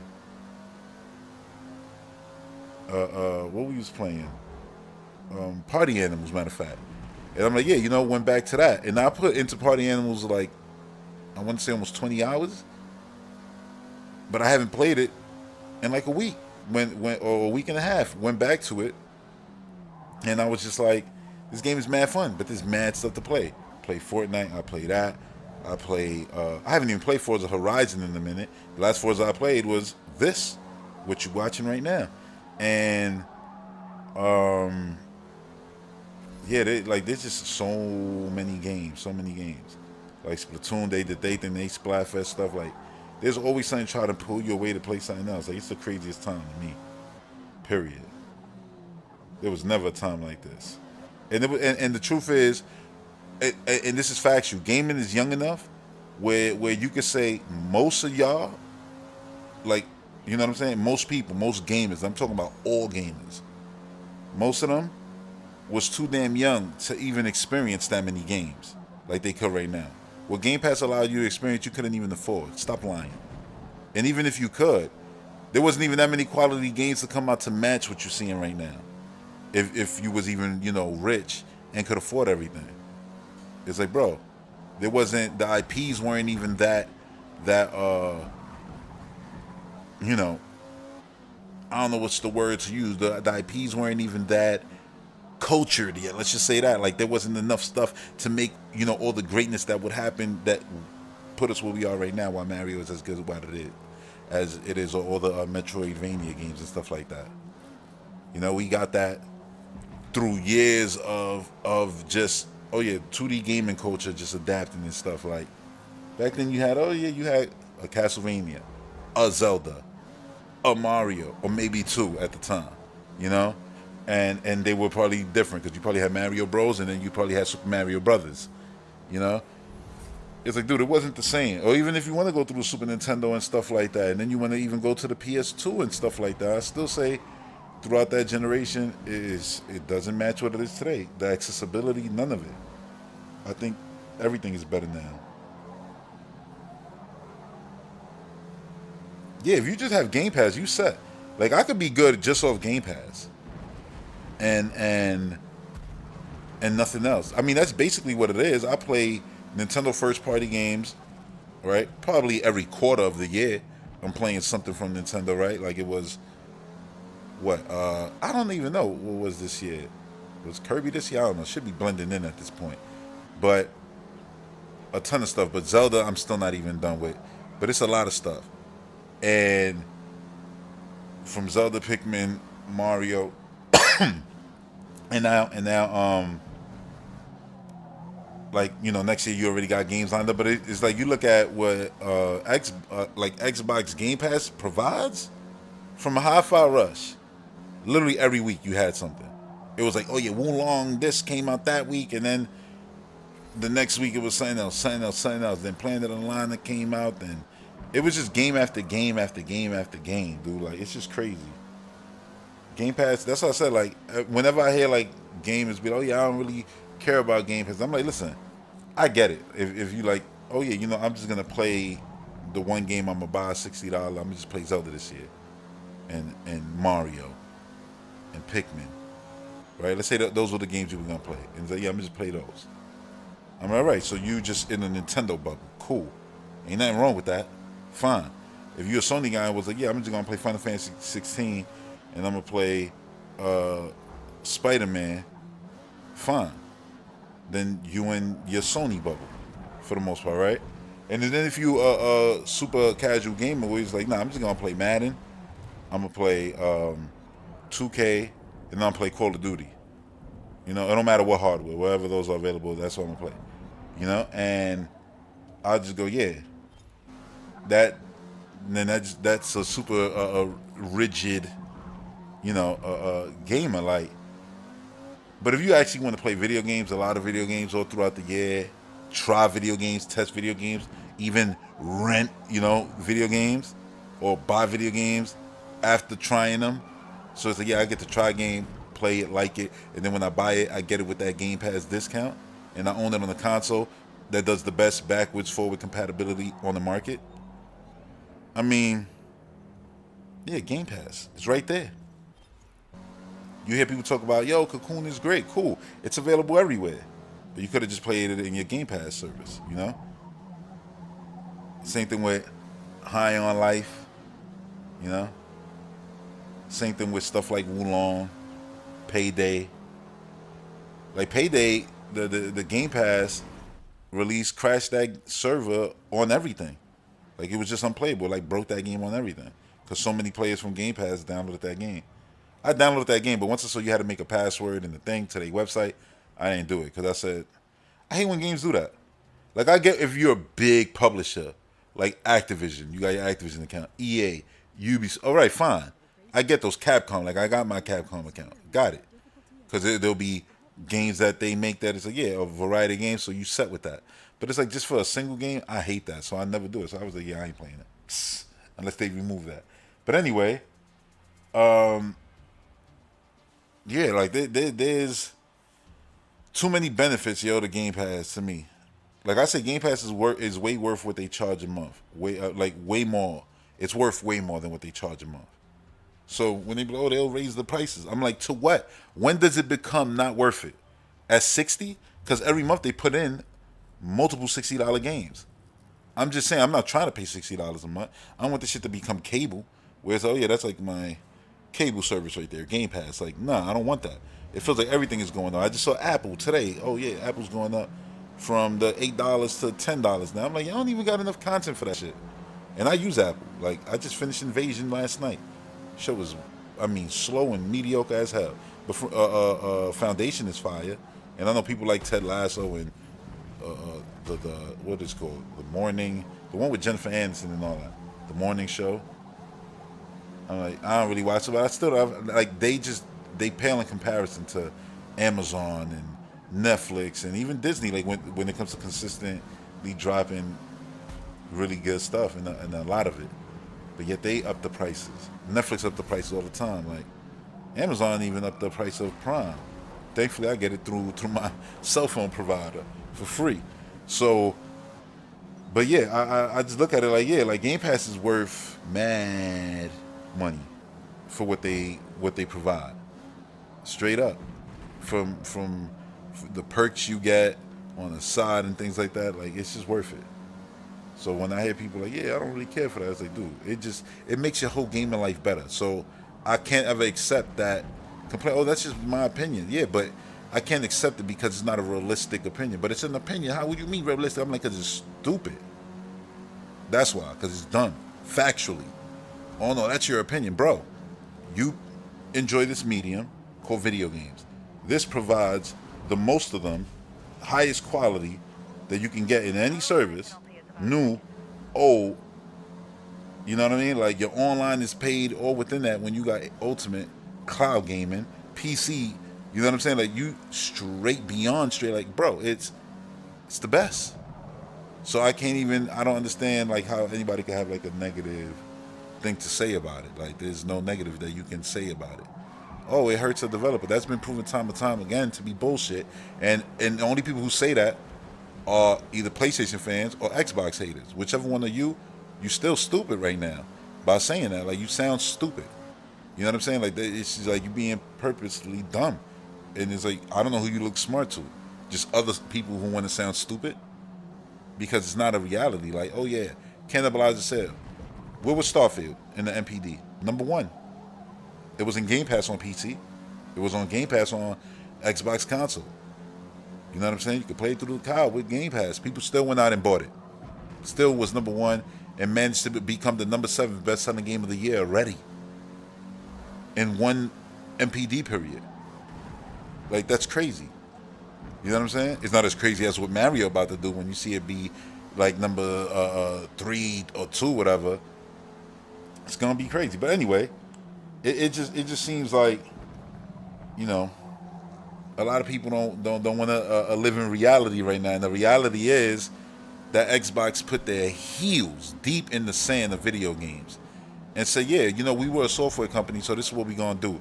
And that's what they're doing now. So the way I see it is, you could love PlayStation, right, for the third-party experience that you mostly love them for. I'm just going by the MPDs of that hardware, just keeping it a buck.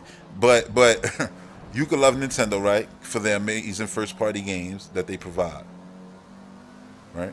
And and I feel like a gamer is always gonna want to own that Nintendo, and there's always gonna be that PlayStation gamer who's gonna want to own that PlayStation for, Spider-Man and What game do they still make new games entries of? You know, those. Because I don't know. Because they be quick to be like, oh, yeah, you're never going to see another Ratchet. You're never going to see another Sly. You're never going to see another this, another that. Orders, that's done. Oh, you like Days Gone? Yeah, well, it's gone. You know what I mean? Like, I don't know what's going to get more entries. Is Uncharted going to come back? Who knows? Probably, because time's going to get rough. You're going to go back to the well. You know what I mean? But anyway, my point is you going to want it for another Last of Us and stuff like that, you know? I get it. It just doesn't match up to, like, Nintendo. Like, people are like, oh, it's like the same like Nintendo. No, it's not. Their first party don't equal. When Nintendo leaves the industry bleeds. That's for real. Sony leaves right now, nothing's ever worth its loss. You know what I'm saying? The developers will all get taken into other companies, studios, and the IPs will get bought up, so everybody will be good. And that's only a handful of people. You know how much people Sony fire all the time? A lot. People are like, oh, but Microsoft fired 10,000. Like, Microsoft, you're talking about. You're not talking about Xbox, because Microsoft division, it's fucking a lot of employees, way more than Sony. I know that for a fact. And I don't like firing of no kind. But I'm just being genuine here. Like, now, I just want to get to the point. Like, Nintendo means video games. When you think Nintendo, when you think video games, you think, oh yeah, you like Nintendo. Like, this is they shit. They the ones who kicked in the door of this, for real. On a global scale. Facts. But today, too, when you talk about gaming, when you speak, oh yeah, well, gaming, it's like, yeah, mention Xbox. It's literally the game box. It's the station you play games on more than any other one. That's just the reality. Because they get almost all the big AAA games. They get all of those, basically. What they miss out on now, like a handful, and then JRPGs and stuff like that, right? JRPGs. I think it's the first time I ever said that. RPGs. You know what I mean? Like, oh yeah, you know, they be missing out on some of those, but you notice that they've been getting more and more of those personas and everything. Now they popping up on Square Enix stages and saying, yeah, we got Final Fantasy Online coming, and there's more games that we got coming and stuff like, come on. The writing's on the wall, bro. You buy Xbox, you're going to get more games than anywhere else, period. That's just a factual statement in 2023, and it's going to be even more so in 2024 and 2025. It's not like I'm saying anything that's I don't know, like, oh, super crazy. No, that's just the reality. You know, so, yeah. And the thing is, I've been singing this song already for years, and people didn't want to believe it. And now you living in my nonsense and the things that made people be like, I'm going to unsubscribe. Rebby crazy. He don't know what he talking about. Come on, PlayStation the best. I'm like, all right. What's the best right now? You tell me. What are you looking forward to right now? You tell me. Like, come on, dude. Even when, and this is the difference. Like, if you think like, oh no, you just hating. Like, no, I'm not, bro. Like, when Xbox had their mediocre year last year, I said, yeah, I was good because Game Pass is fire. They threw in so much games, and I was playing games all day on my Xbox. You know what I'm saying? But yeah, first party wise, it was horrible. It shouldn't be like this. But I knew it was gonna be like this because, well, they bought a company when they just put out 3 games, so now you gotta wait for them to cook. When they bought Bethesda, Doom Eternal just came out. So I was like, they gotta cook. It's gonna take a minute. So I didn't expect nothing from them super quick. But we already living in their release schedule. Don't worry about it. Don't worry about Redfall. We already forgot about that. Hi-Fi Rush, you know what I'm saying? Starfield, and more to come. Like, listen, man, it's just getting it's spooky season. For people who didn't want it to be. But it is. It's the reality. It's the reality. I think I lost my train of thought. I'm over here looking at the chat. So Duke Togo said, I usually end up buying games I really enjoy on Game Pass. I did that with Destroy All Humans and Sunset Overdrive, and might do it with Yakuza 0. Oh, I did that with High on Life. I did that with... Man, I did it with a couple of games already. A couple. Like, dare I say, even a lot. I've done it with a lot of games. Yeah, like, you said they definitely can't say Xbox hasn't done anything to earn back the goodwill of gamers. Nah, they've done everything to say, we here. We run the show. Oh, yeah, that was the point I was making. Like, they are gaming, right?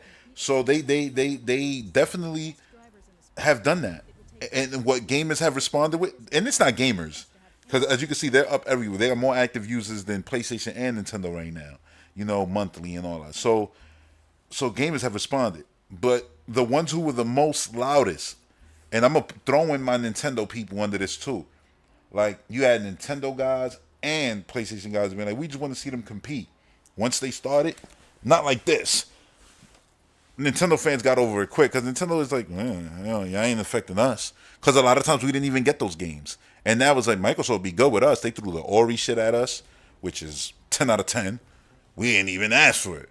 Hey, here, Ori, one of our greatest things. Yeah, y'all can have that because we know it would do well on that console. Cool. Oh yeah, Doom Eternal and stuff like that.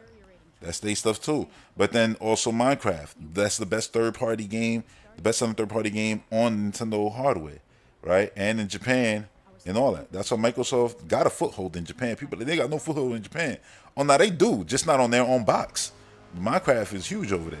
So, and now with Activision, who knows, man, what it's looking like. But I know it's looking crazy. But yeah, like they on a whole nother just stratosphere when it comes to this video game stuff, from doing stuff good for users. Like, you can get a Series S, a beast of a console, for super cheap, right? You could play their games for super cheap with their services, right? It encompasses everything. They're online, everything. Cloud saves and stuff like that, that's all free. Backwards compatibility, free. Forward compatibility, free. FPS boost, free. Auto HDR, free. You know what I'm saying? Like, this is the reality. You own those games, you don't gotta buy them again. There's never no, $10 upcharge to get the next gen version. Like, I really hope Microsoft takes that off Call of Duty, because that shit is whack. And I hope they take that off everything, off PlayStation 2, so that the only developers left doing it are it'll probably be It Takes Two, right? And EA, the only ones still doing it. Yeah, I hope they do that, and just say, yeah, Call of Duty is just gonna be $70, and you get all the versions. There's no next gen upgrade. No. There's just a $70 version, one version. You got it. You go. Smart delivery. You know, and if they can't do the smart delivery thing on Sony, whatever, work around it, but still make it that it's a free thing. It's not like, oh yeah, you got to get this version. You know. You said backwards compatibility going back to the 6th gen, Game Pass capable hardware, 30+, Game Studios, ain't it over 50 now? Game Studios, various options to play, xCloud, PC, console. Yeah, if they not convinced that, they're never gonna be. Nah, that's not true. That's not true. Let's not go that far. I agree with you, and I know where you're coming from, but the reason why I say it's not true is because they're gonna keep getting, like, mentally pounded, so they will be convinced, kicking and screaming. They will be. They're gonna say, yeah, I'm not gonna pay $70 for Call of Duty no more. It don't matter how much money you got. Like, I don't care. You could be rich. You just be like, I could just get Game Pass though. If I'm rich and I could get fucking, what's the max Game Pass? 3 years? Okay, I'll spend the what is that? $1.80, like a couple. Listen, not even a G, and you're gonna spend, and you're gonna get way more than $1,000 out of it. Because I've had Game Pass. Now, granted, for free, thanks to Microsoft Rewards, which is incredible. I ain't even mentioned that. I saw you mention that. But I've had it since I've gotten the Xbox in 2018. I've literally had Game Pass for free, right? Whether it was using reward points, and I think there was a time where I put in, like, I've never put in more than $40. I'll tell you that. I'll just use that number for all of these years, since 2017 to April of 2024, when it finally expires. And when it does, I'm gonna use Microsoft Rewards, and I'm gonna, use whatever other. If I don't have enough rewards, then I'll put some cash, and I'm gonna, buy another year. And I don't even mind, honestly, just paying full price to get topped up on Game Pass, because it's delivered for me as a gamer. Every single year I've had it, it's been literally the best experience as a gamer of all time. There's nothing that matched it. Not going to the arcade to play video games. Like, yeah, that's different for, like, the environment and the vibes, but I'm talking like actual playing and playing and playing games left and right. Like, yeah, nothing touched this. Nothing touched this. This was the greatest thing to ever come to gaming. Period. Like, how could you say otherwise? That's what I say. It's like all this stuff Microsoft did, everything we just named, everything that you just put in the comments right there, like that is what you call in-game revolution, in-game innovation. You know, in the gaming industry, I'm saying, like, I say in game. It's not that I'm talking about in a game. No, I mean in, you know, the gaming industry. Like, they revolutionized this shit, innovated this. Everybody got their subscription service, their Xbox Live style thing. Everybody doing it. They did a lot. You know what I'm saying? I give Nintendo credit for everything that they do, from analog sticks to shoulder buttons to controls to user interface to fathering all your favorite game genres, damn near. Like, and that's just real talk, right? The seeds of all your favorite games and your AAA games all come from goddamn Ocarina of Time and Mario 64 and shit like that. Like, it's crazy, you know. So I say, yeah, like, they revolutionized so much, Nintendo, and I give them credit for a lot of the stuff they do. And I'm gonna give Xbox credit for a lot of the stuff they do too. You know what I'm saying? Like, look at the stuff that they've brought to this industry that's been beneficial to you. Like, keep in mind, like Nintendo took the 3D collection of Mario off the market. Like, that's what they did. They took off the ability for you to buy Mario Brothers, Ocarina of Time. You get what I'm saying? And eventually Wind Waker and all that stuff like that. Once it's in Switch Online, that means it's gone. Think of it like this: the way I think of it. The thing is delisted from being sold. The only way to now access the legacy of it is through paying Nintendo directly for the opportunity to rent time with those games. Before ownership of them, you're never gonna have them. So if you're not an old head, basically at this point, you know what I mean? You better hope you have cartridges. You know what I'm saying? Of NES and Super NES and 64 and GameCube disc and Wii disc and Wii U. Because if you don't, cartridges for your handhelds, you're done. You're done. Ain't no ownership for you. Or you're gonna have to go to the used market and pay top dollar for everything. And that's not gonna be fun for most people. And most people won't do it. So a lot of old games won't be experienced, you know, unless they gonna go through the service, which most people will. Because I'm not trying to make it like, oh, it's some doom and gloom. The reality is, well, the people in that minute kicking and screaming, they going, everything is service basically, and it is what it is. Like, I don't want it to be like that. Like, I just want it to be, if you're gonna be online digital, I want it to be like Xboxes. Give me options, give me choice. You know, let me own this digital thing. Let me be able to rent, you know, time to play the digital thing. That's what Game Pass is. Give me some discounts. Game Pass does it, you know, and I would say add the ability to exchange games between friends. Like, you don't want to game this is a one-time swap. You no take backsies. So it's like, yeah, you got Starfield and this person got Diablo, and you're like, yeah, I don't want this shit, and you're like, yeah, I don't want this shit. Yeah, but I want that shit. And he's like, yeah, and I want that shit. So on the trade, cool. Yes on his part. Yes, yeah, he didn't decline. He said yes on his part. Game's been swapped. Bam, that's it. You know what I mean? Like, that's it. It's like you could swap games. So it's like you could have a section. Microsoft already got the community, so you can put in the community, hey, who wants a copy? Who wants to trade me a copy of this game for that game? You know? And they got to be like the same value or whatever the case may be. It'd be cool, like, if they did stuff like that. Or even if Microsoft was willing to be like, yeah, you know what? You can actually give the game back to us. And like, that would be weird. And they would like, yeah, and we'll give you like user, like your account, some points, some, you know, funds. I don't know about all that, but I think trading between friends would be mad cool.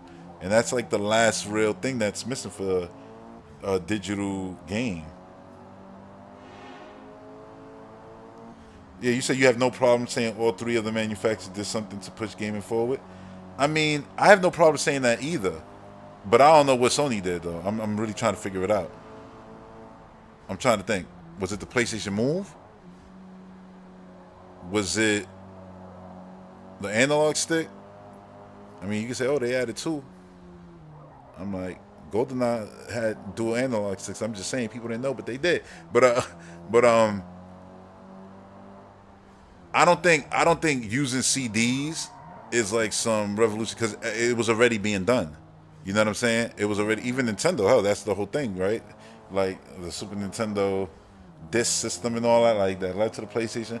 I'm really trying to figure that out. Like what have they actually added to the industry? I know they added what they don't like, which is a big monster coming in and now stomping you out like they stomped out Sega now. That's what's happening to them. I don't know what revolutionary thing actually PlayStation did, and I'm not trying to take nothing away from them. Like, on the Xbox Live, oh yeah, with online things, like, yeah. And that I never even gave too much on it, because, like, I mean, what, to bring charging for it? Because the Dreamcast did it. It didn't do it as well, but it did it, you know, online. But now, I'm like, yeah, they definitely revolutionized how consoles are thought of and how purchasing games on consoles, you know, could and should be and is. When it comes to them, it already is, you know. But it's yeah, they need to follow suit. I want to be able to buy my game here and be able to play it on the cloud or play it on the PC and da-da-da. They just ahead of the curve on so much. And I think everybody's going in that direction inevitably.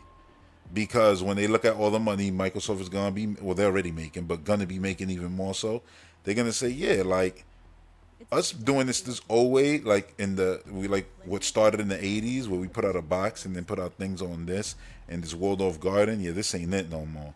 So let's create a storefront on everything, on mobile, on PC, da-da-da, and then people are going to be able to access their game on multiple places. And who's the one who did it first?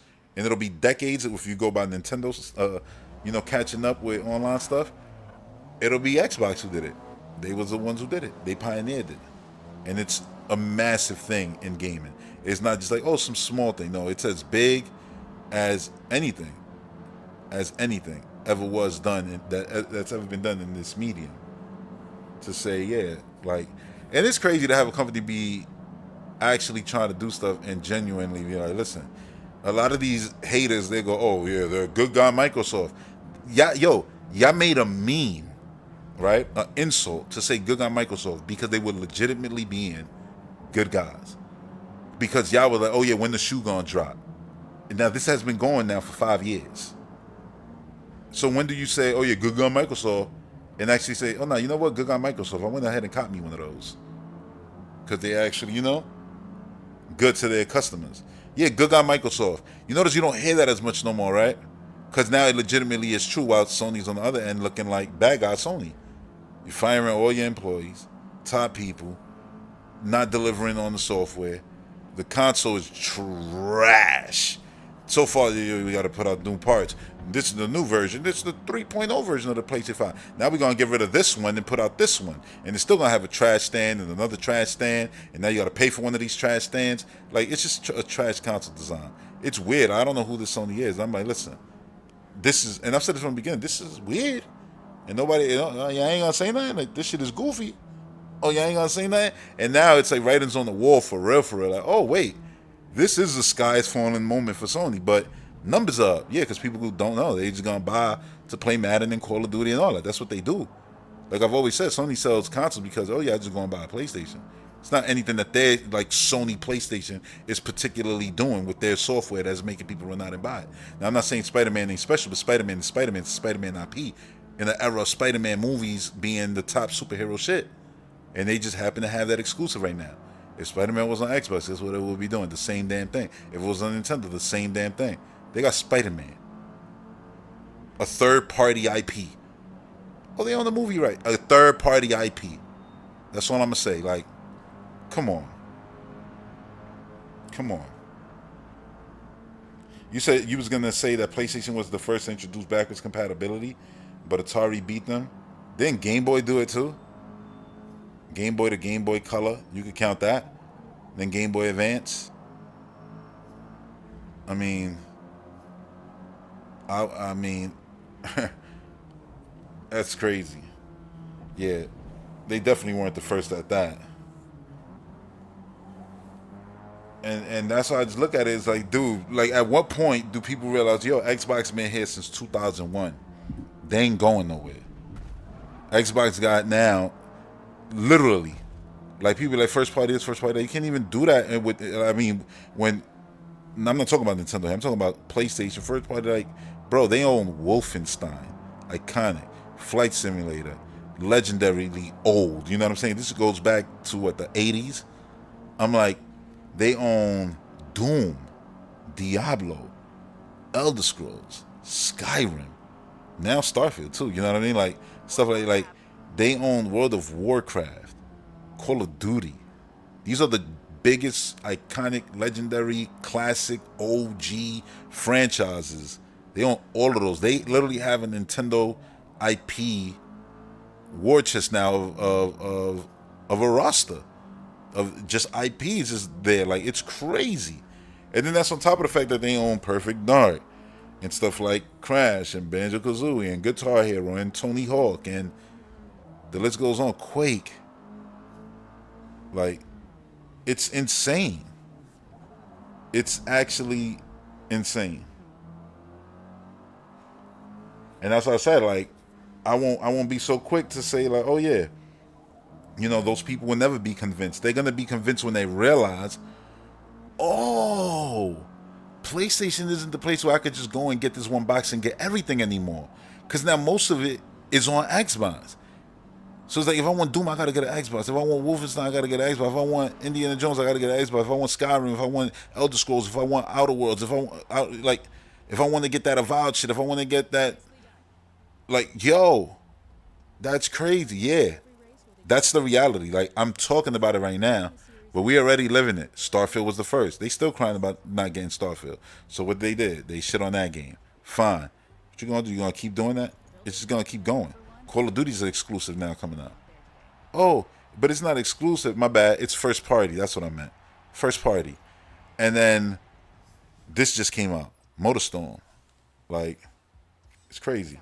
But anyway, I think where am I? Let me switch this out. This is crazy. I've been on this gameplay for a minute. I think I've been looping probably. Anyway. Yeah, it went from Xbox has no games to not fair. They have so many games real fast. So like, yeah, real fast it went to that. That's what Duke Togo saying. It's like, yeah, that's exactly my whole thing. It's like, now all of a sudden, oh my bad, let me restart this. Now all of a sudden, it's not, let me go buy Xbox. You were saying you wanted them to compete, but now you're mad, you're angry, bitter, jaded, salty. It just shows in your social media posts, in the way you talk, the way you're moving. You know what I'm saying? Like, that's not, y'all not moving like winners. And then you got the ones that, oh yeah, but look at the MPD, look at the sales, still #1 sales. I'm like, yeah, that's cool.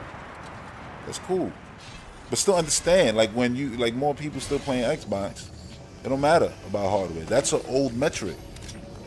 Like, no, it's not. It's still the same. Like, no, it's not. You can't, listen, you can't go look. You can't say, okay, there's this company who counts monthly how much, I'm gonna just say how much work you move on this block right here. This is your one block. This one. You don't got another one. Then there's this other person who, other than your block, got the whole neighborhood, basically. But then this company only counts what moves on your block. So they're like, yeah, you know what? No matter of fact, they do got work on your block too. They got work in the whole neighborhood, including your block. But you only got that work on that one block. All right, so the company comes and goes, oh yeah, let's see who did better this month, and the only metric that they use to count is this one block, that one block that, you know, we both share. But then not considering that, yeah, but I got the whole neighborhood. You know what I'm saying? So while you counting this one block and be like, yeah, they won the MPD, it's like, nice. Well, it's a Circana now, right? They won that, and it's like, cool, great. How many people playing though? All right, so you're not winning. Because if there's 100 people, 130 million people playing here, and then they're also playing on Halo, on Forza, on these games that have stores in them, and they're spending money and they're doing it here, then it's looking different. This was their highest quarter ever. They made 3 point something billion in this one quarter right now. Like, and they still gonna be like, oh yeah, but they're winning with sales. I'm like, y'all not looking at the metrics right. Y'all whole hustle is backwards the way y'all reading it, and y'all acting like, nah, we on point. We know what we talking about. It's like, no, y'all talking about 1995. It's the year 2024 now, people. Shit done changed. It's crazy. You saw someone say Xbox needs to earn it like every company before and not bully their way to the W. I was thinking, you just described Sony in the era of the PS2 generation and PS1. They was bullying Nintendo. They was bullying everybody they could because they had the power to, and they still do it. What you mean? Like right now, Phil Spencer's like being good guy again, good guy Phil, right? And saying, yeah, parity on everything other than resolution and stuff like that, which we can't do depending on what Nintendo do with their hardware. You know, that'll be different. But when it comes to content, Spawn is available on Call of Duty. Yeah. They give me the Nine's available on Call of Duty and 21 Savage. Yeah, on everything day one. It's not exclusive to Xbox or PlayStation. While right now, Sony got exclusive content on Call of Duty. They doing exactly that not good guy. Sony, you know, they doing that move, right? The beta launched early. Yeah, Xbox like, yeah, we're not doing none of that. No early launches, exclusive launches or nothing. And they're like, oh yeah, but they're not giving us everything. They're not gonna give you everything exclusive. They don't owe you to give you everything exclusive. The same way Sony's giving you Marathon, right? If you on the Xbox, they're giving you Marathon. But they ain't giving you God of War. And I'm not saying they're crying. I'm just saying I could wait either for it to come to PC, or if I want it that bad, I could stop crying and just go get a PlayStation. Ain't that the thing? Just go buy a PlayStation. Well, now it's just go get an Xbox. But they don't like that. That bothers them. It's crazy. And like them needing to earn it like every other company before it and not bullying they winning is hilarious. You tell people, yo, name me, half these PlayStation fans be like, yo, name me the first party games on PlayStation 1. Probably won't even remember Parappa the Rapper. You know what I'm saying? They damn sure never even played one game of SOCOM. You know what I'm saying? It's like, earn it. Like, what are you talking about? Like, Sony literally has been made the #1 go-to de facto console because it's been the place where people feel like they can get everything because of third parties. That's what they've had. It's never been about first party. There ain't never been a PlayStation that was a success due to first party games. Not PlayStation 3, not PlayStation 4, not PlayStation 5. It's always been because of third party games. And the NPD proved that. It's not me hating, it's just the truth. People who always want to be quick to be like, yo, you hating. No, I'm telling you the truth.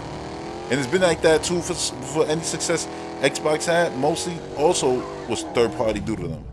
The difference is that Halo was actually a big first party game. You know what I mean?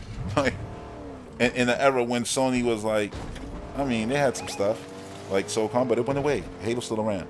You know what I mean? And the earning it thing is just crazy. Like, you gotta earn it. They did. They made enough money to be able to buy goats. And now, when you look at those sales, oh yeah, but the sales don't. No, they do. When you look at that PlayStation with the Call of Duty on the box, yes, that's Sony being absolute dumbasses right now, promoting a first-party Xbox game, and they're gonna make them more money than ever. You know what I mean? Oh my God, idiots! But it's business. It's smart for Sony. It's good for them. I'm just saying this is the way that they look at it. Like, they're goddamn dumbasses out there. Yo, they getting that last year bag. All the benefits. I ain't mad at them for doing it. I would have done it. I ain't changing not a damn thing. Give me everything. And it's like, because after this, it's going to be real ugly. And that's why they got oh yeah, we're going to make our games as a service and all that. Easier said than done. It's hard to make a Call of Duty. It's hard to just make a Fortnite.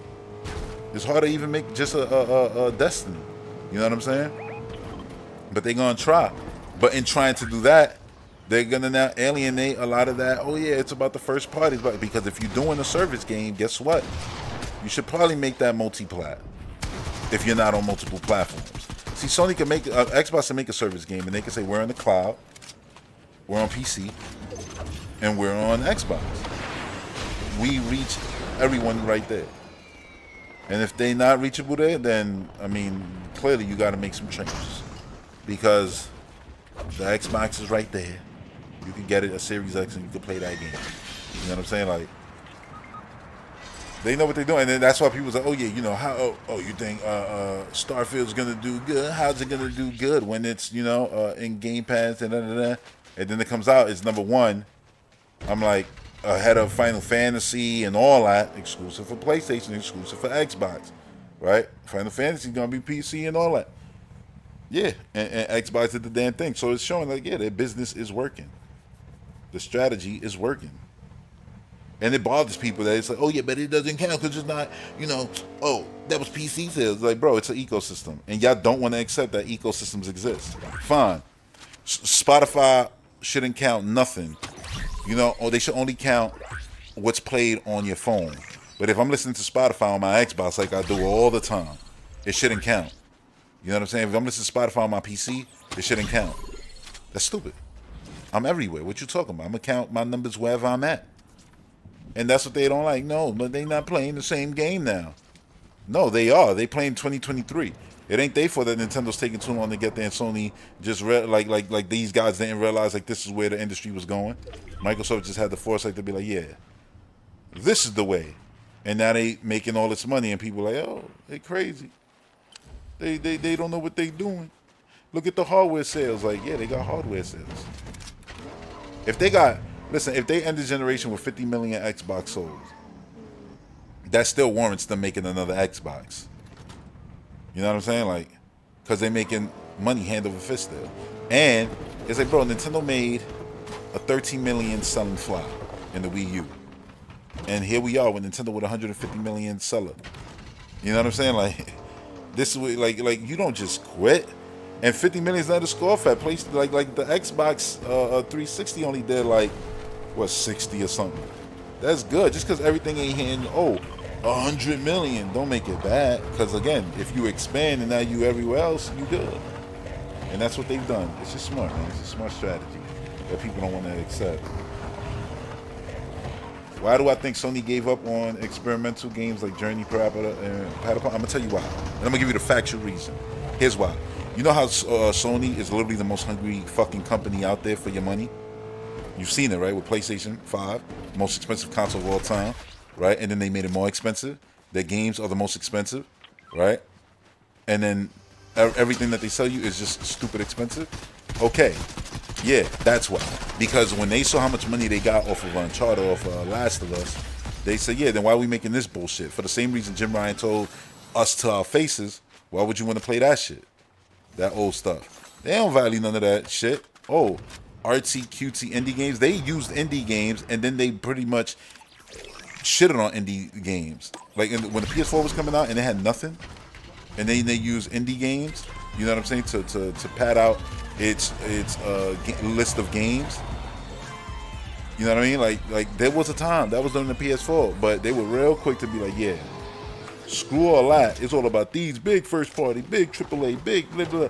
So all that other stuff, they was like, yeah, we don't need that. So fire all those developers from Japan. Fire this guy, fire that guy. Oh, that game came out, it didn't even put up this certain amount of money.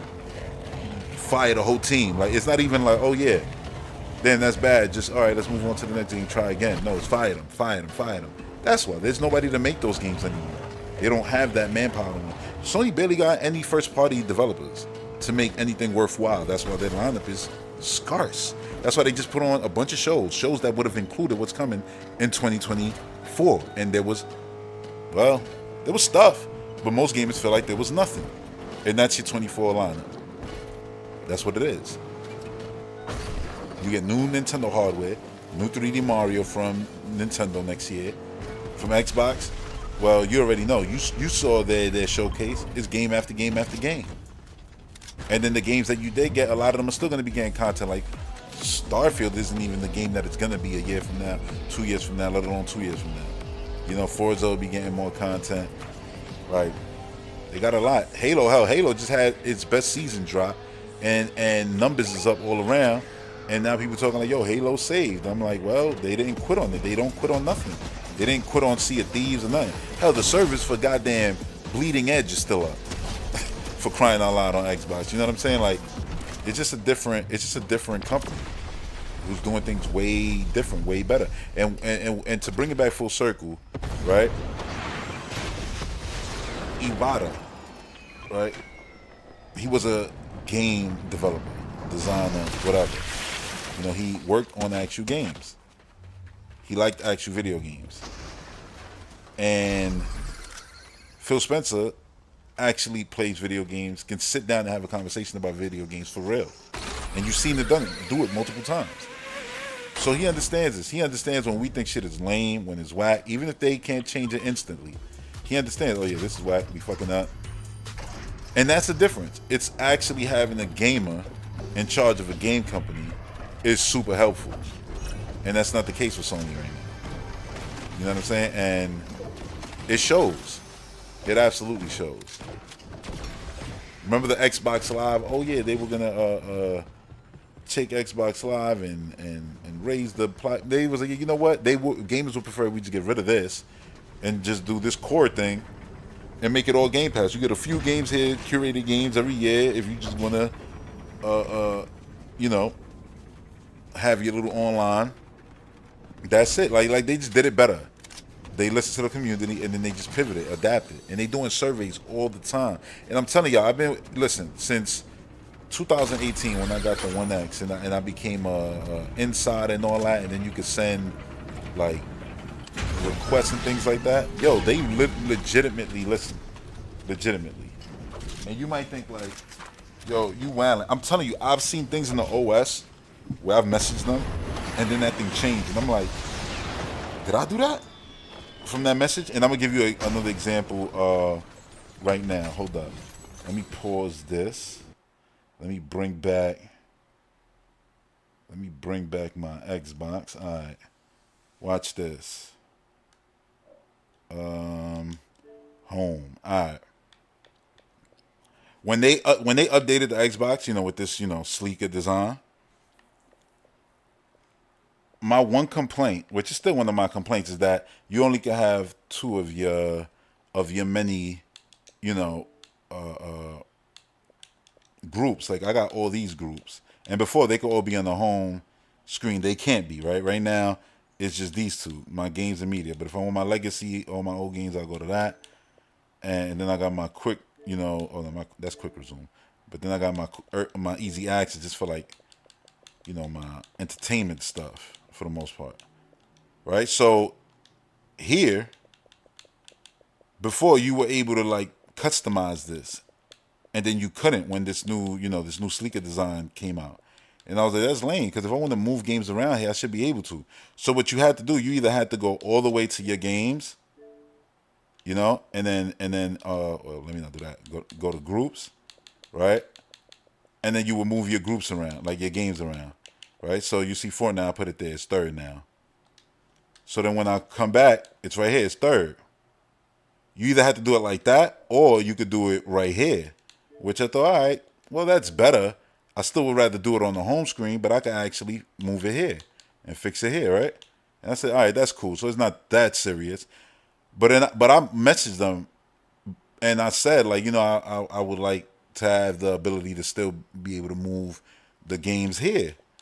And literally, this was this week where I figured out, oh shit, you could do it now, and you couldn't do this when this update first came, and now you can move your games around right here. And I said, yeah, and that was me doing the whole, you know, where is that? The damn, you know, I think it's the when you send the report, you report a problem. This right here, you know, you send your problem report. Oh, yeah, I didn't want to do this now.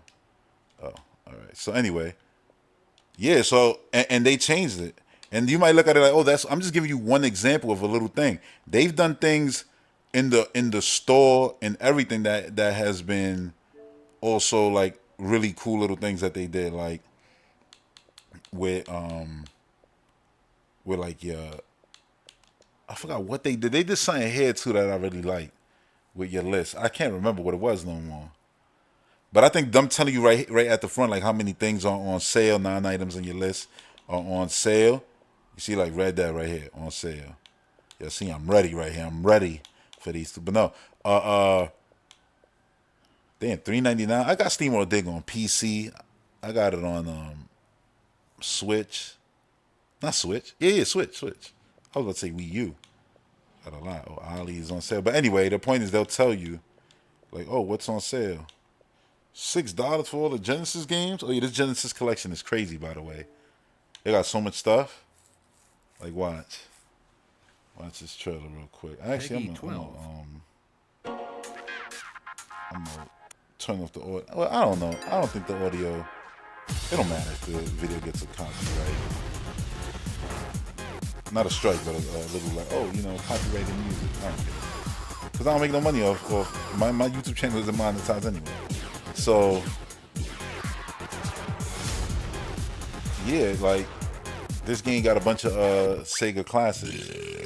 And I've had this here, honestly, in my wish list, I think since 2018 or something like that. I had it here for a long time, I'll tell you that much. Like, Altered Beast, yo. Altered Beast was a classic. Golden Axe is the best thing on this list. That's why it's here, because I'm going to pick this up eventually. I should probably pick it up now, honestly. It's so damn cheap. I might use some Microsoft reward points to pick this up right now. Just because. I got so much to play. It's insane. But, yeah, man, like, they actually, you know, they actually do stuff to make the console, the user experience better. Like, and that's the thing, too. Like, people are like, oh, yeah, you know, I'm used to the OS I'm used to. I'm like, well, get used to a better one. Like, dude, like, me, like, I'll go on, like, look, when I play games online on this, for example, a lot of the times, I'll be like, all right, I'm going to play online. Let me go on Halo. Right? I'm just giving you an example. Yeah, I was playing on the Series S, so it had to close. Because it was probably on quick resume over here. And when you do that, it basically, yeah, moves around. Anyway, right? Oh, yeah, so I'll go on Halo, and then I'll go right here. Right? Oh, wait, Halo's going in. My bad. HDR. That was the HDR kicking in. All right, so then I'll just go on Spotify. And then I could just play music, you know what I'm saying? Like, and I could choose. I ain't gonna play music right now, cause that might actually get you a strike. But you could pick the volume. Right now it's 100% on the music, but I could make it low, so I'll be playing Halo. You know what I'm saying? Listening to the music right here, or a podcast, or whatever the case may be. And yeah, like, do that. Like, you could just, you could be watching YouTube, have music in the background, depending on what you want to do. Like, it's just, there's a lot of experiences that you could do with the system that's mad cool. You know what I mean? And it's even, like, down to, like, your movie ownership and stuff like that. So it's crazy how many movies I already own through Microsoft. Like, most of my movies I purchased digitally is through Vudu. But because of Microsoft Rewards and then movie deals through Game Pass, you know what I'm saying? I ended up buying a lot of movies just straight up on Xbox. And it's cool because you can access them on your phone. You can access them on your PC instantly. Just go to your account, your Xbox account. And it's super simple. And on PC and everything, they full HDR, everything. Like, if I watch, because I bought Avatar 2 with Microsoft Rewards digitally, because it came out digitally first. And I said I'll buy the physical, you know, with cash eventually. But I bought it through Xbox, and, you know, 4K, everything, all the behind the scenes. And yeah, like, it's wait, did I buy it through that? Yeah, I did buy it through Xbox. Yeah. And it's still available on my Vudu because they connected. So I could watch it on my Vudu or whatever in 4K. But it's just cool. Like, it's all those little things that you could do that just make the ecosystem so good. It goes even beyond gaming. You know what I mean? Like, it really does. And they always got, you know, like I don't know if they got it now, but I remember they always used to be like, oh yeah, here, 6 months of Spotify, or 3 months of Spotify. They used to always do like perks. Like, they always doing something. Let me see what perks they got right now. See, they got some Fallout stuff. Nothing crazy right now. These are some cool. Yeah, they gave this movie away. Shitty movie, which I ain't gonna probably ever watch. But hey, they giving it away for free. Why not? I'll take a look. You got Jusant coming. This is already coming soon. Is this even installed? Manage. Oh, it's installed already. It's installed already. Yes, but look, you got Persona games coming soon. That Headbangers game looks crazy too. Oh yeah, look. Look at all this. Look at all this Japanese support. Look at that. The kind of games people who say they want on Xbox, they there. And they in Game Pass. That's what I'm talking about. Like, dude, it's just too much. I never use the space right here, but you could put games into play later to remind yourself, just in case. Because there's so many games, you know, you might forget, like. And that's the thing. They always promote Game Pass with over 100 games. I'm like, bro, this shit got like 500 games. I could go, yo, Death's Door, so good. That to me was a 10 out of 10. But, like, it's just insane, the amount of games. The amount of games. It's crazy, crazy, crazy, crazy, crazy, crazy. Look at this. Injustice 2 is in there. I didn't even know Injustice 2 is in there. But I own that. See Hi-Fi Rush. But look, you see it says owned on High on Life. I bought that. Oh yeah, It Takes Two. This is owned on that. What else? Well, I played Limbo on that before. I bought that on 360. What else? What else? Oh yeah, you obviously got stuff like Mortal Kombat 11, so you could catch up before 1, but I own that. Even though it was in Game Pass, I bought that. With all the content for $8. It was like $8, something like that. So you got the Ori games right here. I own these on PC, funny enough, on Steam. No, I own Ori 1 on Steam. I don't own Ori 2 yet. I should, though. Physically. Nah, not physically. Digitally. I don't own anything physically. I'm going to own this digitally one day. Planet Alana. One of my favorite games of the year. You got a bunch of Persona stuff right here. I definitely got to, I got to stream Perfect Dark Zero one day. I've always wanted to play it, never played it. And I've installed it multiple times to play it, but never did it. And I should do it. I think I'm going to do that in 2024 just for fun. Like, do a stream where it's like, yo, let's see how bad it actually is. I got to finish Quantum Break. I actually was enjoying that. Beat these. What else? Rare Replay. I think they were selling Rare Replay for crazy cheap recently. Let me see. Yeah, 23. And that comes with GoldenEye and everything. Perfect Dark, all the games. And you know, those puts your banjo games. Oh, yeah, look, GoldenEye right there. Puts all your games in beautiful 4K. 60 frames. They got a lot. It is. Yeah, how you say Rise or Reese? Rice.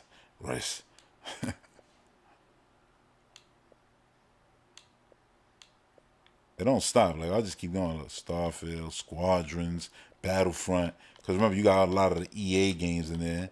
Jedi Fallen Order, which I beat. I can't wait to play the second one. The second one is probably going to come a year later, just like the first one did. Evil Within series. The Gunk was fire. I got this installed ready to play. I played all of these. And I actually think that I'm going to buy all of them too. All the Walking Deads. I'm up to this one right now, the last one. Titanfall owned, even though it's in there. And I played it. How did I play? No, I did buy it. I didn't play it through. The EA wasn't part of Game Pass when I originally did it. Yeah, it's a lot of games, as you can see. And more just keep coming. A lot more games come than leave, I'll tell you that much. It be feeling like games barely leave. You said Arcade Paradise is in your queue? Dead Space. Ipsen said, what you miss? Well, you missed the Legendary show. This has been going for almost 2.5 hours. I'm actually about to wrap it up now. You said you've been craving some Sega Classic after playing Super Hang On and Space Harrier and Yakuza Arcade. Hey, it's right there. It's super cheap. Oh yeah, look at this. I don't know if Ipster, you still here. I'm gonna show you this real quick because I know you love your OG games. Look at this. Oh yeah, and I like the way they added the like recently viewed. See, so I could just go there and see what I recently viewed. But look at that. $6 for a bunch of classics. I don't know if they got the list of what games are in there. But it's a lot. Like, you got all the Golden Axe, Alter B, Sonic games. Come on, a lot. They got multiple trailers just for this one game. But yeah, what I miss? Anything out there in the world of gaming that I miss? I doubt it. All right, let me stop this and switch back to this match real quick. Right when this is done, I'm out of here, basically. I don't know if I used this match before. I don't think I did. Maybe I did. I don't think so, though. But yeah. Like, honestly, listen, everybody be like, oh. Like, I hate when I hear people say, like, oh, you know. Look, this is the thing. I feel like they don't keep the same energy at all. Like, oh, you know, like, even with Spider-Man, like, with it having bugs, it's like, oh, aren't we past, like, showcasing this stuff and da-da-da. I'm like, y'all wasn't past it when it was third-party games, when it was Xbox releases or something like that. Y'all quick to when the show stuff, laugh and talk about the sky is falling. But now it's Sony, and now we pass it. Now we should be grown. Like, they pull this shit. They be feeling like they be trying to gaslight people to basically avoid any negativity of Sony. So it's like everything I'm saying right now, I'm not saying nothing that's controversial. I'm just saying the truth. And it's the truth because this is what's actually going on right now. This is what Sony's doing. You know what I'm saying? And it's like, oh, you know, you don't have, like, they'll label me, oh, you being a fanboy. It's like, nah, I'm just saying the truth. I explained everything. If you don't understand why I'm not a fan of PlayStation right now, then I don't know what else to tell you. But I made it abundantly clear and used mad facts and showed how there's literally no benefit in me being like, yeah, nah, it's all good over here. How does that benefit us as customers of this company? You know what I'm saying? That's weird. And I look at it and I go, look, these dudes ain't putting their best foot forward at all, and people just want you to be cool with that. Or they want you to say, oh yeah, nah, you know, like all games is good, so stop all the favor, all the console manufacturers are doing well. But they not though. Sony is really fucking garbage right now. And they're doing mad shit that's anti-customer, bro. Just it's not anti-customer. I'm like, bro, you raising the price every other day and selling me a bunch of bullshit that I don't need versus making actual software. Like, it's bullshit. You telling me you believe in generation and turning around and lying, and every game that you fucking release be a PlayStation 4 game, spruce stuff from my PS5, is some bullshit. And that's what it's been for the most part. And it's bullshit because you said it was bullshit, and then I'm just going, if I'm a PlayStation fanboy, because this is what they were saying. And then I'm sitting there saying, yo, we believe in generation, haha, Xbox, smart delivery, that's stupid. We actually gonna be getting new games, PS5 games that use the actual power. And then we didn't get no such thing. What the fuck? Like, bro, they've been lying to you, bamboozling you, robbing you, charging you, extra for all kinds of shit. Like, and it's like, yeah, nah, it's all good. Don't say nothing about this. Don't talk about this. But if it was Xbox, it'd be all day. If it was Nintendo, it'd be all day. We lived through Nintendo is doing, right? They try to have us living through Xbox's Doom, but Xbox was like, stop that real quick. The only Doom we are is the actual IP that you love and probably ain't never gonna see on your hardware no more. You know what I'm saying? Like, that you love so much. Like, that's the only thing that Doom, how? Doom, we got everything you love. Eventually, if you ain't coming now, you're gonna come inevitably. Because, oh, you don't like those games no more? Then what's the alternative to them? Because there ain't none. There's never been an alternative to Doom. There's never been an alternative to anything. You know what I'm saying? That they really got to the Bethesda, big Bethesda game. Nothing like they own those. It's like, it's crazy. Even the alternative where they was like, oh yeah, you know, Outer Wilds is like an alternative. Yeah, we own that too now. Yeah, all of it. And it's like, nah. It's like, come on, man. You said any new hardware? Oh yeah, you said play 50 games? I didn't even notice it said that. That's a lot of games. Oh yeah, Dead Space Remake is dropping tomorrow. It's crazy.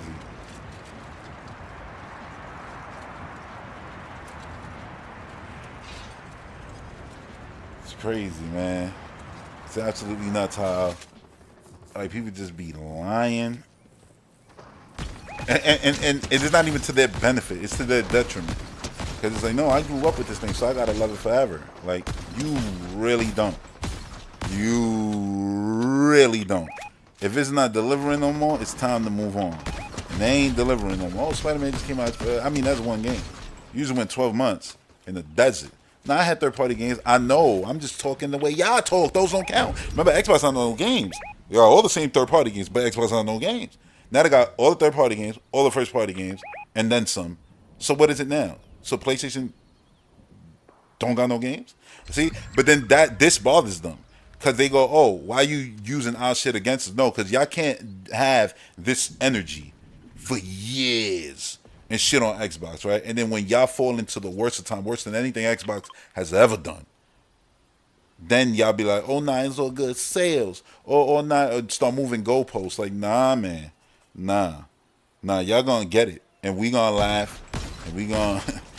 And we gonna have a good time with it, because it was a good time. It was fun. No, it was just fun in games when we was clowning Xbox. But when it's clowning PlayStation, it's sensitive. It hurts you because you feel like that's your daddy, because you grew up with a PlayStation. Fuck out of here. It's cool. You like PlayStation back then? Well, yeah, they're a shell of their former selves. They trash now. Oh, you hating? That's hating. You going too far. I'm going too far, bro. If this doesn't make a console manufacturer trash, then nothing will. That we can all agree on, right? And with that, I'm gonna just say I'm done with this. But anyway. That was a good Xbox show. And this was a great podcast, especially if you are a gamer who actually has a, head on your shoulders. Yeah, you definitely going to enjoy this. So, yeah, that's going to do it for this. Shout out to all my patrons. Shout out to everybody who tuned in. Shout out to Duke Togo for coming through. Shout out to Ipster. Shout out to, I know there was more than that who commented in the chat. Where is that? Mendes TV. Yeah, Dennis PC Gaming came through. Yeah, shout out to all of y'all and everyone who's going to watch on the replay. And yeah, if you want your weekly dose of the Recipe Video Game Podcast, make sure to hit up that link, join the Patreon. It's literally less than $3 to join. Yes, because it's only $2 to join. Not 4 quarters, but 8 quarters. You know what I mean? Anyway, yeah, that's going to do it. Oh, this restarted. It's crazy. All right, so that's going to do it for this one. Until the next one. Peace.